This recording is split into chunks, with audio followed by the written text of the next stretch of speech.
Children, welcome to my channel. Children, ಈ ದಿನ ನಾವು 5th ಸ್ಟ್ಯಾಂಡರ್ಡ್ EVSನ ಫಸ್ಟ್ ಲೆಸನ್ ಲಿವಿಂಗ್ ವರ್ಡ್ ಈ ಲೆಸನನ್ನು ನಾವು ಈ ವಿಡಿಯೋದಲ್ಲಿ ಡಿಸ್ಕಷನ್ ಮಾಡೋಣ. ಓಕೆ, ಲಿವಿಂಗ್ ವರ್ಡ್ ಅಂತ ಹೇಳಿದರೆ ಏನು? ನಮ್ಮ ಲಿವಿಂಗ್ ಬೀಯಿಂಗ್ಸ್ಗಳ ಬಗ್ಗೆ ಈ ಲೆಸನ್ನಲ್ಲಿ ನಾವು ಸಾಕಷ್ಟು ವಿಷಯಗಳನ್ನು ಡಿಸ್ಕಷನ್ ಮಾಡ್ಬೋದು ಅಲ್ವಾ? Okay, protection of environment is the duty of all ಅಲ್ವಾ ಮಕ್ಕಳೇ? ನಮ್ಮ ಈ ಎನ್ವಿರಾನ್ಮೆಂಟನ್ನು ನಾವು ಪ್ರೊಟೆಕ್ಟ್ ಮಾಡೋದು ಅಲ್ವಾ, ಇದು ನಮ್ಮೆಲ್ಲರ ಡ್ಯೂಟಿ. ನಮ್ಮದು ನಿಮ್ಮದು ಅಂತ ಹೇಳಿಯಲ್ಲ, ಪ್ರತಿಯೊಬ್ಬ ಹ್ಯೂಮನ್ ಬೀಯಿಂಗ್ಸ್ನ ಡ್ಯೂಟಿ ಆಗಿದೆ.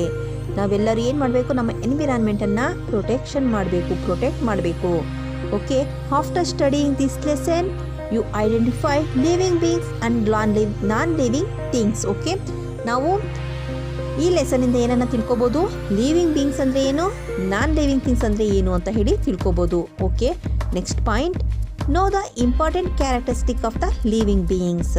ಹಾಗೆ ಈ ಲಿವಿಂಗ್ ಬೀಯಿಂಗ್ಸಿನ ಇಂಪಾರ್ಟೆಂಟ್ ಆದಂತಹ ಕ್ಯಾರೆಕ್ಟರಿಸ್ಟಿಕ್ಗಳು ಯಾವ್ಯಾವುದು ಅಂತ ಹೇಳಿ ತಿಳ್ಕೊಬೋದು. And then introduce yourself to the method of food production in the plants life cycle and different type of plants. Okay, ನಾವು ಈ ಪ್ಲ್ಯಾಂಟ್ಸ್ಗಳು ಫುಡ್ಡನ್ನು ಹೇಗೆ ಪ್ರೊಡ್ಯೂಸ್ ಮಾಡ್ಕೊಳ್ಳುತ್ತೆ, ಹಾಗೆ ಅವುಗಳ ಲೈಫ್ ಸೈಕಲ್ ಬಗ್ಗೆ, ಡಿಫ್ರೆಂಟ್ ಟೈಪ್ ಆಫ್ ಪ್ಲ್ಯಾಂಟ್ಸ್ಗಳ ಬಗ್ಗೆ ತಿಳ್ಕೊಬೋದು. And then classify animals based on their feeding habits.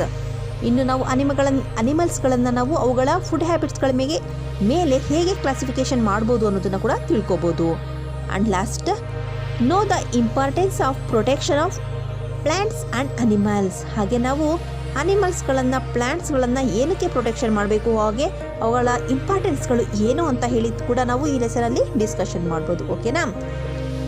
Okay, first of all ನಾವು ಎನ್ವಿರಾನ್ಮೆಂಟ್ ಅಂತ ಹೇಳಿದ್ರೆ ಏನು ಅಂತ ಹೇಳಿ ತಿಳ್ಕೊಳ್ಳೋಣ.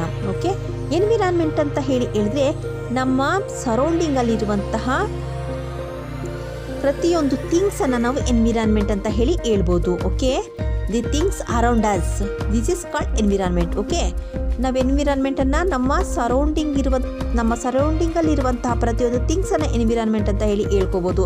ಈ ಎನ್ವಿರಾನ್ಮೆಂಟಲ್ಲಿ ನಾವು ಮೇಯ್ನಾಗಿ 2 ಥಿಂಗ್ಸನ್ನು ನಾವು ನೋಡ್ಬೋದು. ಓಕೆ, ಒಂದು living beings and non living things.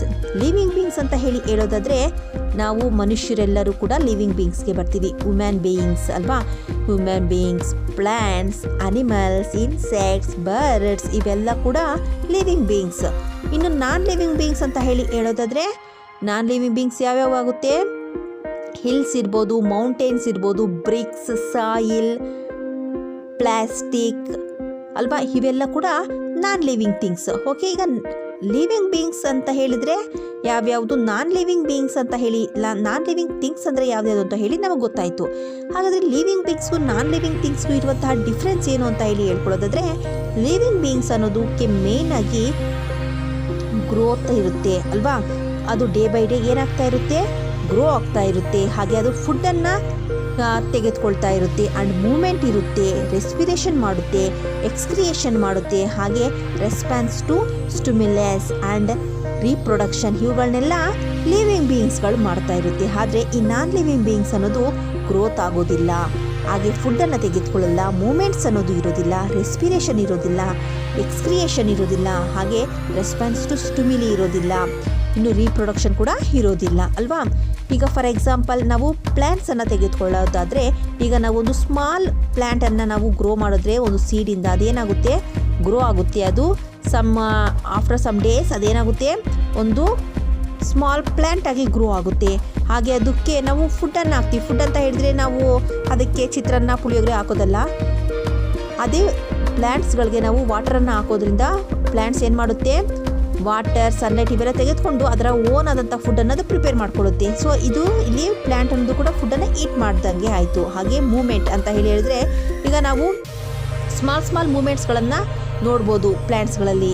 ಈಗ ನಾವು ಅನಿಮಲ್ಸ್ಗಳ ರೀತಿಯಲ್ಲಿ ಪ್ಲ್ಯಾಂಟ್ಸ್ ಈಗ ಒಂದು ಪ್ಲೇಸಿಂದ ಮತ್ತೊಂದು ಪ್ಲೇಸ್ಗೆ ಅದು ಮೂವ್ ಆಗಲ್ಲ. ಅಂದರೆ ಸ್ಮಾಲ್ ಆಗಿ ಈಗ ಸನ್ಫ್ಲವರ್ ಇದೆ, ಸನ್ಫ್ಲವರ್ ಏನಾಗುತ್ತೆ? ಅದು ಸನ್ ಯಾವ ಸೈಡಲ್ಲಿದ್ದರೆ ಫ್ಲವರ್ ಅನ್ನೋದು ಆ ಕಡೆ ಸೈಡ್ಗೆ ಟರ್ನ್ ಆಗುತ್ತೆ. ಹಾಗೆ ರೂಟ್ಸ್ಗಳು, ಪ್ಲ್ಯಾಂಟ್ಸಲ್ಲಿರುವಂತಹ ರೂಟ್ಸ್ಗಳು ಏನಾಗುತ್ತೆ, ವಾಟರ್ ಯಾವ ಕಡೆ ಇರುತ್ತೋ ಜಾಸ್ತಿ ಆ ಕಡೆಗೆ ಅವು ಏನಾಗುತ್ತೆ, ಅದರ ರೂಟ್ಸ್ ಅನ್ನೋದನ್ನು ಅದು ಸ್ಪ್ರೆಡ್ ಮಾಡಿಕೊಳ್ಳುತ್ತೆ, ಆ ಕಡೆ ಸೈಡಲ್ಲಿ ಅದು ಗ್ರೋ ಆಗುತ್ತೆ. ಹಾಗೆ ಲೀವ್ಸ್ಗಳು ಕೂಡ ಅಷ್ಟೇ, ಅದು ಸನ್ಲೈಟ್ ಇರುವಂತಹ ಕಡೆಗಳಿಗೆ ಅದು ಅವುಗಳ ಲೀವ್ಸ್ಗಳನ್ನು ಗ್ರೋ ಮಾಡುತ್ತೆ, ಜಾಸ್ತಿ ಗ್ರೋ ಆಗುತ್ತೆ. ಇನ್ನು ರೆಸ್ಪಿರೇಷನ್, ಈಗ ನಾವು ಹೇಗೆ ರೆಸ್ಪಿರೇಷನ್ ಮಾಡ್ತೀವೋ, ನಾವು ಹೇಗೆ ಉಸಿರಾಡ್ತೀವೋ ಅದೇ ರೀತಿ ಪ್ಲ್ಯಾಂಟ್ಸ್ಗಳು ಕೂಡ ಉಸಿರಾಡುತ್ತೆ. ಇನ್ನು ಎಕ್ಸ್ಕ್ರಿಯೇಷನ್ ಅಂತ ಹೇಳ್ಕೊಳ್ಳೋದಾದರೆ, ನಾವು ಹ್ಯೂಮನ್ ಬೀಯಿಂಗ್ಸಲ್ಲಿ ನಾವೇನು ಮಾಡ್ತೀವಿ, ನಾವು ಯಾವ ರೀತಿಯಾದಂತಹ ಎಕ್ಸ್ಕ್ರಿಯೇಷನ್ಸ್ಗಳನ್ನು ಮಾಡ್ತೀವಿ, ಸ್ವೆಟ್ ಮುಖಾಂತರ ಇರ್ಬೋದು ಅಲ್ವಾ, ನ್ಯಾಚುರಲ್ ಕಾಲಿಂಗ್ ಈ ರೀತಿ ಅದರಿಂದ ನಾವು ಸ್ವೆಟ್ಟನ್ನು ಈ ರೀತಿ ಇದರಿಂದ ನಾವು ನಮ್ಮ ಎಕ್ಸ್ಕ್ರಿಯೇಷನನ್ನು ಮಾಡ್ತೀವಿ. ಹೀಗೆ ಪ್ಲ್ಯಾಂಟ್ಸ್ಗಳು ಕೂಡ ಅವುಗಳಿಗೆ ಇದ್ದಂತಹ ಎಕ್ಸಸ್ ಆದಂತಹ ವಾಟರ್ಸ್ಗಳನ್ನು ಲೀವ್ಸ್ಗಳಿಂದ ಎಕ್ಸ್ಕ್ರಿಯೇಷನ್ ಮಾಡುತ್ತೆ. ಇನ್ನು ಲೀವ್ಸ್ಗಳು ಏನಾಗುತ್ತೆ, ಸಮ್ ಟೈಮ್ ಆದಮೇಲೆ ಅದು ಎಲ್ಲೋ ಎತ್ತಿಯಾಗಿ ಅದು ಫಾಲ್ ಡೌನ್ ಆಗುತ್ತೆ ಅಲ್ವಾ. ಫ್ರೂಟ್ಸ್ಗಳು, ಫ್ಲವರ್ಸ್ಗಳೆಲ್ಲ ಡೇಸ್ ಆದಮೇಲೆ ಅದೇ ಏನಾಗುತ್ತೆ, ಎಕ್ಸ್ಕ್ರಿಯೇಷನ್ ಮಾಡುತ್ತೆ. ಈ ರೀತಿಯಾದಂತಹ ಒಂದು ಕ್ಯಾರೆಕ್ಟರ್ನ ಕೂಡ ನಾವು ಪ್ಲ್ಯಾಂಟಲ್ಲಿ ನೋಡ್ಬೋದು. ಇನ್ನು ರೆಸ್ಪಾನ್ಸ್ ಟು ಸ್ಟಿಮ್ಯುಲಿ, ಇನ್ನು ರೆಸ್ಪಾನ್ಸ್ ಹೇಗಾಗುತ್ತೆ ಪ್ಲ್ಯಾಂಟ್ಸ್ಗಳು ಅಂತ ಹೇಳೋದಾದರೆ, ಈಗ ಫಾರ್ ಎಕ್ಸಾಂಪಲ್ ಟಚ್ ಮಿ ಪ್ಲ್ಯಾಂಟನ್ನು ತೆಗೆದುಕೊಂಡ್ರೆ, ನಾವು ಟಚ್ ಮಾಡಿದ ತಕ್ಷಣ ಏನಾಗುತ್ತೆ, ಅದಕ್ಕೆ ರೆಸ್ಪಾನ್ಸ್ ಆಗಿ ಅದು ಅದರ ಲೀವ್ಸ್ಗಳನ್ನೆಲ್ಲ ಶಡೌನ್ ಮಾಡ್ಕೊಳ್ಳುತ್ತೆ ಅಲ್ವಾ, ಈ ರೀತಿ. ಇನ್ನು ರೀಪ್ರೊಡಕ್ಷನ್, ಈಗ ಪ್ಲ್ಯಾಂಟ್ಸ್ ಒಂದು ಪ್ಲ್ಯಾಂಟಿನಿಂದ ಮತ್ತೊಂದು ಪ್ಲ್ಯಾಂಟನ್ನು ನಾವು ರೀಪ್ರೊಡ್ಯೂಸ್ ಮಾಡ್ಬೋದು. ಸಮ್ ಏನಾಗುತ್ತೆ, ಕೆಲವು ಪ್ಲ್ಯಾಂಟ್ಗಳನ್ನೋದು ಸೀಡ್ಸ್ಗಳಿಂದ ರೀಪ್ರೊಡಕ್ಷನ್ ಆದರೆ, ಮತ್ತೆ ಕೆಲವು ಸ್ಟೆಮ್ಮಿಂದ ಆಗುತ್ತೆ, ಮತ್ತು ಕೆಲವು ರೂಟ್ಸ್ಗಳಿಂದ ಆಗುತ್ತೆ ಅಲ್ವಾ. ಈ ರೀತಿ ಒಂದೊಂದು ರೀತಿಯಾದ ರೀಪ್ರೊಡಕ್ಷನನ್ನು ನಾವು ನೋಡ್ತೀವಿ ಅಲ್ವಾ. ಈಗ ಪ್ಲ್ಯಾಂಟ್ಸ್ ಅನ್ನೋದು ಲಿವಿಂಗ್ ಬೀಯಿಂಗ್ ಅಂತ ತಿಳ್ಕೊಂಡ್ವಿ. ಅದೇ ಈಗ ಒಂದು ಬ್ರಿಕ್ಸನ್ನು ತೆಗೆದುಕೊಂಡ್ರೆ ಅದು ಗ್ರೋ ಆಗೋದಿಲ್ಲ, ಅದು ಎಷ್ಟೇ ದಿನ ಇಟ್ಟರೂ ಕೂಡ ಅದು ಗ್ರೋ ಆಗಲ್ಲ. ಅದಕ್ಕೆ ನಾವು ಯಾವುದೇ ರೀತಿಯಾದಂಥ ಫುಡ್ಡನ್ನು ಅದು ತೆಗೆದುಕೊಳ್ಳಲ್ಲ, ಇನ್ನು ಮೂವ್ ಕೂಡ ಅದು ಆಗೋಲ್ಲ ಅಲ್ವಾ. ಹಾಗೆ ರೆಸ್ಪಿರೇಷನನ್ನು ಮಾಡೋಲ್ಲ, ಎಕ್ಸ್ಕ್ರಿಯೇಷನ್ ಮಾಡೋಲ್ಲ. ಹಾಗೆ ರೆಸ್ಪಾನ್ಸ್ ಟು ಸ್ಟಿಮ್ಯುಲಿ, ಅದನ್ನು ನಾವು ಟಚ್ ಮಾಡಿದ್ರು ಇಲ್ಲ ಅದನ್ನು ಹೊಡಿದ್ರು ಕೂಡ ಅದು ಯಾವುದೇ ರೀತಿಯಾದ ರೆಸ್ಪಾನ್ಸನ್ನು ಮಾಡಲ್ಲ. ಹಾಗೆ ಅದರಿಂದ ಯಾವುದೇ ರೀತಿಯಾದ ಒಂದು ರೀಪ್ರೊಡಕ್ಷನ್ ಅನ್ನೋದು ಕೂಡ ಆಗೋದಿಲ್ಲ. ಸೊ ನಾವು ಇದನ್ನು ನಾವು ನಾನ್ ಲಿವಿಂಗ್ ಥಿಂಗ್ಸ್ ಅಂತ ಹೇಳ್ಕೋಬೋದು ಅಲ್ವಾ. ಈಗ ಲಿವಿಂಗ್ ಬೀಯಿಂಗ್ಸ್ ಅಂತ ಹೇಳಿದರೆ ಏನು, ನಾನ್ ಲಿವಿಂಗ್ ಬೀಯಿಂಗ್ಸ್ಗೆ ಇರುವಂಥ ಕ್ಯಾರೆಕ್ಟರಿಸ್ಟಿಕ್ಸ್ಗಳನ್ನ ಏನೇನು ಅಂತ ಹೇಳಿ ನಾವು ತಿಳ್ಕೊಂಡ್ವಿ. ಓಕೆ, ಇಲ್ಲಿ ಒಂದು ಪ್ಯಾಸೇಜನ್ನು ಕೊಟ್ಟಿದ್ದಾರೆ, ಒಂದು ಸ್ಮಾಲ್ ಸ್ಟೋರಿಯನ್ನು ಕೊಟ್ಟಿದ್ದಾರೆ, ನೋಡೋಣ. Lazy Somanna is A lazy person. Even though he owned a piece of land, he has not worked for a single day in his land. Okay, ಇಲ್ಲಿ ಒಬ್ಬ ಪರ್ಸನ್ ಇದ್ದಾನೆ, ಅವನು ಸೋಮಣ್ಣ ಅವನ ಹೆಸರು. Is A very lazy person. ಅವನ ಹತ್ರ ಒಂದು ಭೂಮಿ ಕೂಡ ಇರುತ್ತೆ, ಅವನು ಅದರಲ್ಲಿ ವರ್ಕ್ ಕೂಡ ಅವನು ಮಾಡ್ತಾ ಇರಲ್ಲ, ಯಾವುದೇ ರೀತಿಯಂಥ ವರ್ಕನ್ನು ಅವನು ಮಾಡ್ತಿರಲ್ಲ. He used to live only by receiving what other gave him. ಅವನೇನು ಮಾಡ್ತಿರ್ತಾನೆ ಅಂತ ಹೇಳಿದ್ರೆ, ಅವನ ಫುಡ್ಗೋಸ್ಕರ ಕೂಡ ಅವನು ಕೆಲಸವನ್ನು ಮಾಡ್ತಿರಲ್ಲ, ಅವನು ಯಾರಾದರೂ ಏನಾದರೂ ಕೊಟ್ಟರೆ ತಿಂತಿರ್ತಾನೆ ಅಷ್ಟೇ. He was very fond of ground nuts, especially fried ground nuts. ಇವನಿಗೆ ಗ್ರೌಂಡ್ ನಟ್ಸ್ ಅಂದರೆ ತುಂಬ ಇಷ್ಟ, ಅದರಲ್ಲೂ ಕೂಡ ಫ್ರೈ ಆಗಿರುವಂತಹ ಗ್ರೌಂಡ್ ನಟ್ಸ್ ಅಂದರೆ ಇನ್ನೂ ಪ್ರಾಣ ಅವನಿಗೆ. Once while heating fried ground nuts ಈ ಗಾಟ್ ಅನ್ ಐಡಿಯಾ. ಒಂದಿನ ಏನಾಗುತ್ತೆ, ಅವನು ಆ್ಯಸ್ ಯೂಶುವಲ್ ಆಗಿ ಅವನು ಗ್ರೌಂಡ್ ನಟನ್ನು ಹೀಟ್ ಮಾಡ್ತಾ ಇದ್ರೆ, ಅವನು ತಿಂತಾ ಇರಬೇಕಾದ್ರೆ ಅವನಿಗೊಂದು ಐಡಿಯಾ ಬರುತ್ತೆ. He thought that if he sold ground nut in his land, he would get enough groundnut to eat and he need not beg anybody for it. Okay, ನಾನು ತಿಂತಿರುವಂಥ ಗ್ರೌಂಡ್ನಟನ್ನು ನಾನು ಸೋಯಿಂಗ್ ಮಾಡಿದ್ರೆ ನನ್ನ ಲ್ಯಾಂಡಲ್ಲಿ ನನಗೆ ಗ್ರೌಂಡ್ನಟ್ಗಳ ಪ್ಲ್ಯಾಂಟ್ಗಳು ಬರುತ್ತೆ. ಹಾಗೆ ನಾನೀಗ ಬೇರೆಯವ್ರ ಕೈಯಿಂದ ನಾನು ಗ್ರೌಂಡ್ನಟ್ಗಳನ್ನ ಕೇಳೋದನ್ನ ಬೆಗ್ ಮಾಡೋದು ತಪ್ಪುತ್ತೆ ಅಂತ ಹೇಳಿ ಅವನು ಐಡಿಯಾ ಮಾಡ್ಕೊಳ್ತಾನೆ. Also he felt that if he sawed fried groundnuts, he'd would be fried ground nuts.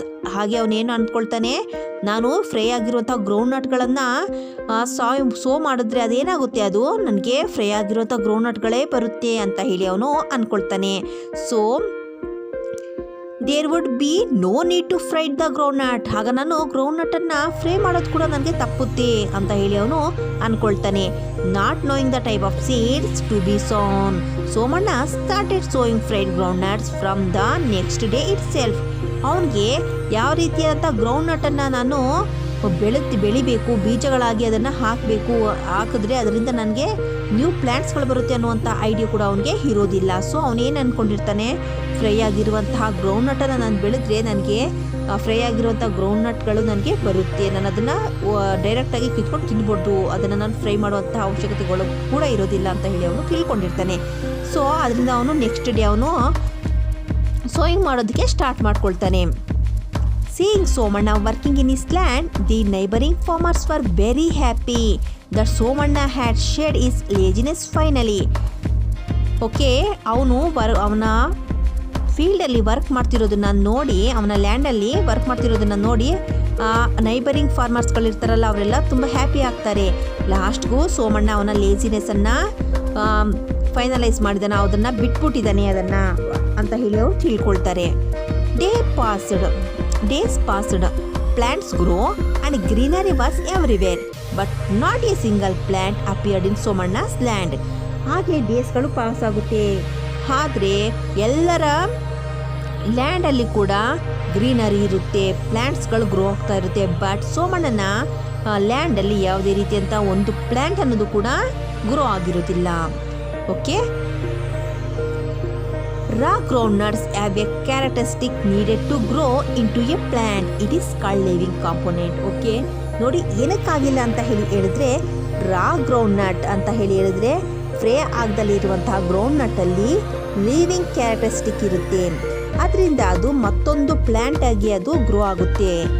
ಅದನ್ನು ನಾವು ಲಿವಿಂಗ್ ಕಾಂಪೋನೆಂಟ್ ಅಂತ ಹೇಳಿ ಹೇಳ್ಕೊಳ್ತೀವಿ. ಇನ್ನು ಫ್ರೈಡ್ ಗ್ರೌಂಡ್ನಟ್ಸಲ್ಲಿ ಈ ಲಿವಿಂಗ್ ಕಾಂಪೋನೆಂಟ್ ಏನಾಗಿರುತ್ತೆ, ಡಿಸ್ಟ್ರಾಯ್ ಆಗೋಗಿರುತ್ತೆ. ಅದನ್ನು ನಾವು ಫ್ರೈ ಮಾಡಿದಾಗ ಅದರಲ್ಲಿದ್ದಂತಹ ಲಿವಿಂಗ್ ಕಾಂಪೋನೆಂಟ್ ಅನ್ನೋದು ಇನ್ನೊಂದು ಪ್ಲ್ಯಾಂಟ್ ಆಗಿ ಅದು ರೀಪ್ರೊಡಕ್ಷನ್ ಆಗುವಂತಹ ಒಂದು ಲಿವಿಂಗ್ ಕಾಂಪೋನೆಂಟ್ ಅನ್ನೋದು ಏನಾಗಿದೆ, ಇಲ್ಲಿ ಡಿಸ್ಟ್ರಾಯ್ ಆಗೋಗಿದೆ. ಸೊ ಅದರಿಂದ ಯಾವುದೇ ರೀತಿಯಾದಂತಹ ರೀಪ್ರೊಡಕ್ಷನ್ ಅನ್ನೋದು ಮತ್ತೊಂದು ಪ್ಲ್ಯಾಂಟ್ ಅನ್ನೋದು ಬೆಳೆಯೋದಕ್ಕೆ ಸಾಧ್ಯ ಆಗೋದಿಲ್ಲ. ಆದ್ದರಿಂದ ಸೋಮಣ್ಣನ ಲ್ಯಾಂಡಲ್ಲಿ ಏನಾಗಿದೆ, ಯಾವುದೇ ರೀತಿಯಾದಂತಹ ಪ್ಲ್ಯಾಂಟ್ಸ್ಗಳು ಬೆಳೆದಿಲ್ಲ. ಆದರೆ ನೈಬರಿಂಗ್ ಫಾರ್ಮರ್ಸ್ಗಳು ಏನು ಮಾಡ್ತಿದ್ದಾರೆ, ಅವರೆಲ್ಲ ರಾ ಗ್ರೌಂಡ್ನಟನ್ನು ಅವರ ಲ್ಯಾಂಡಲ್ಲಿ ಬೆಳೆದಿದ್ದಾರೆ, ಸೀಡ್ಸ್ ಆಗಿ ಯೂಸ್ ಮಾಡ್ಕೊಂಡಿದ್ದಾರೆ. ಸೊ ಆದ್ದರಿಂದ ಅವರೆಲ್ಲರೂ ಪ್ಲ್ಯಾಂಟ್ಸ್ಗಳು ಬೆಳೆದಿದೆ. ಆದ್ದರಿಂದ ನಾವೇನನ್ನು ತಿಳ್ಕೊಳ್ತಾ ಇದ್ದೀವಿ, ಈಗ ಲಿವಿಂಗ್ ಕಾಂಪೋನೆಂಟ್ ಅನ್ನೋದು ಇದ್ರೆ ಮಾತ್ರ ಅದರಲ್ಲಿ ರೀಪ್ರೊಡಕ್ಷನ್ ಆಗುತ್ತೆ ಅಂತ ಹೇಳಿ ತಿಳ್ಕೊಳ್ತಾ ಇದ್ದೀವಿ ಅಲ್ವಾ. It is called the non living state. Okay, ಯಾವುದರಲ್ಲಿ ಲಿವಿಂಗ್ ಕಾಂಪೋನೆಂಟ್ ಅನ್ನೋದು ಇರೋದಿಲ್ವೋ ಅವೆಲ್ಲ ನಾನ್ ಲಿವಿಂಗ್ ಥಿಂಗ್ಸ್ ಅಲ್ವಾ.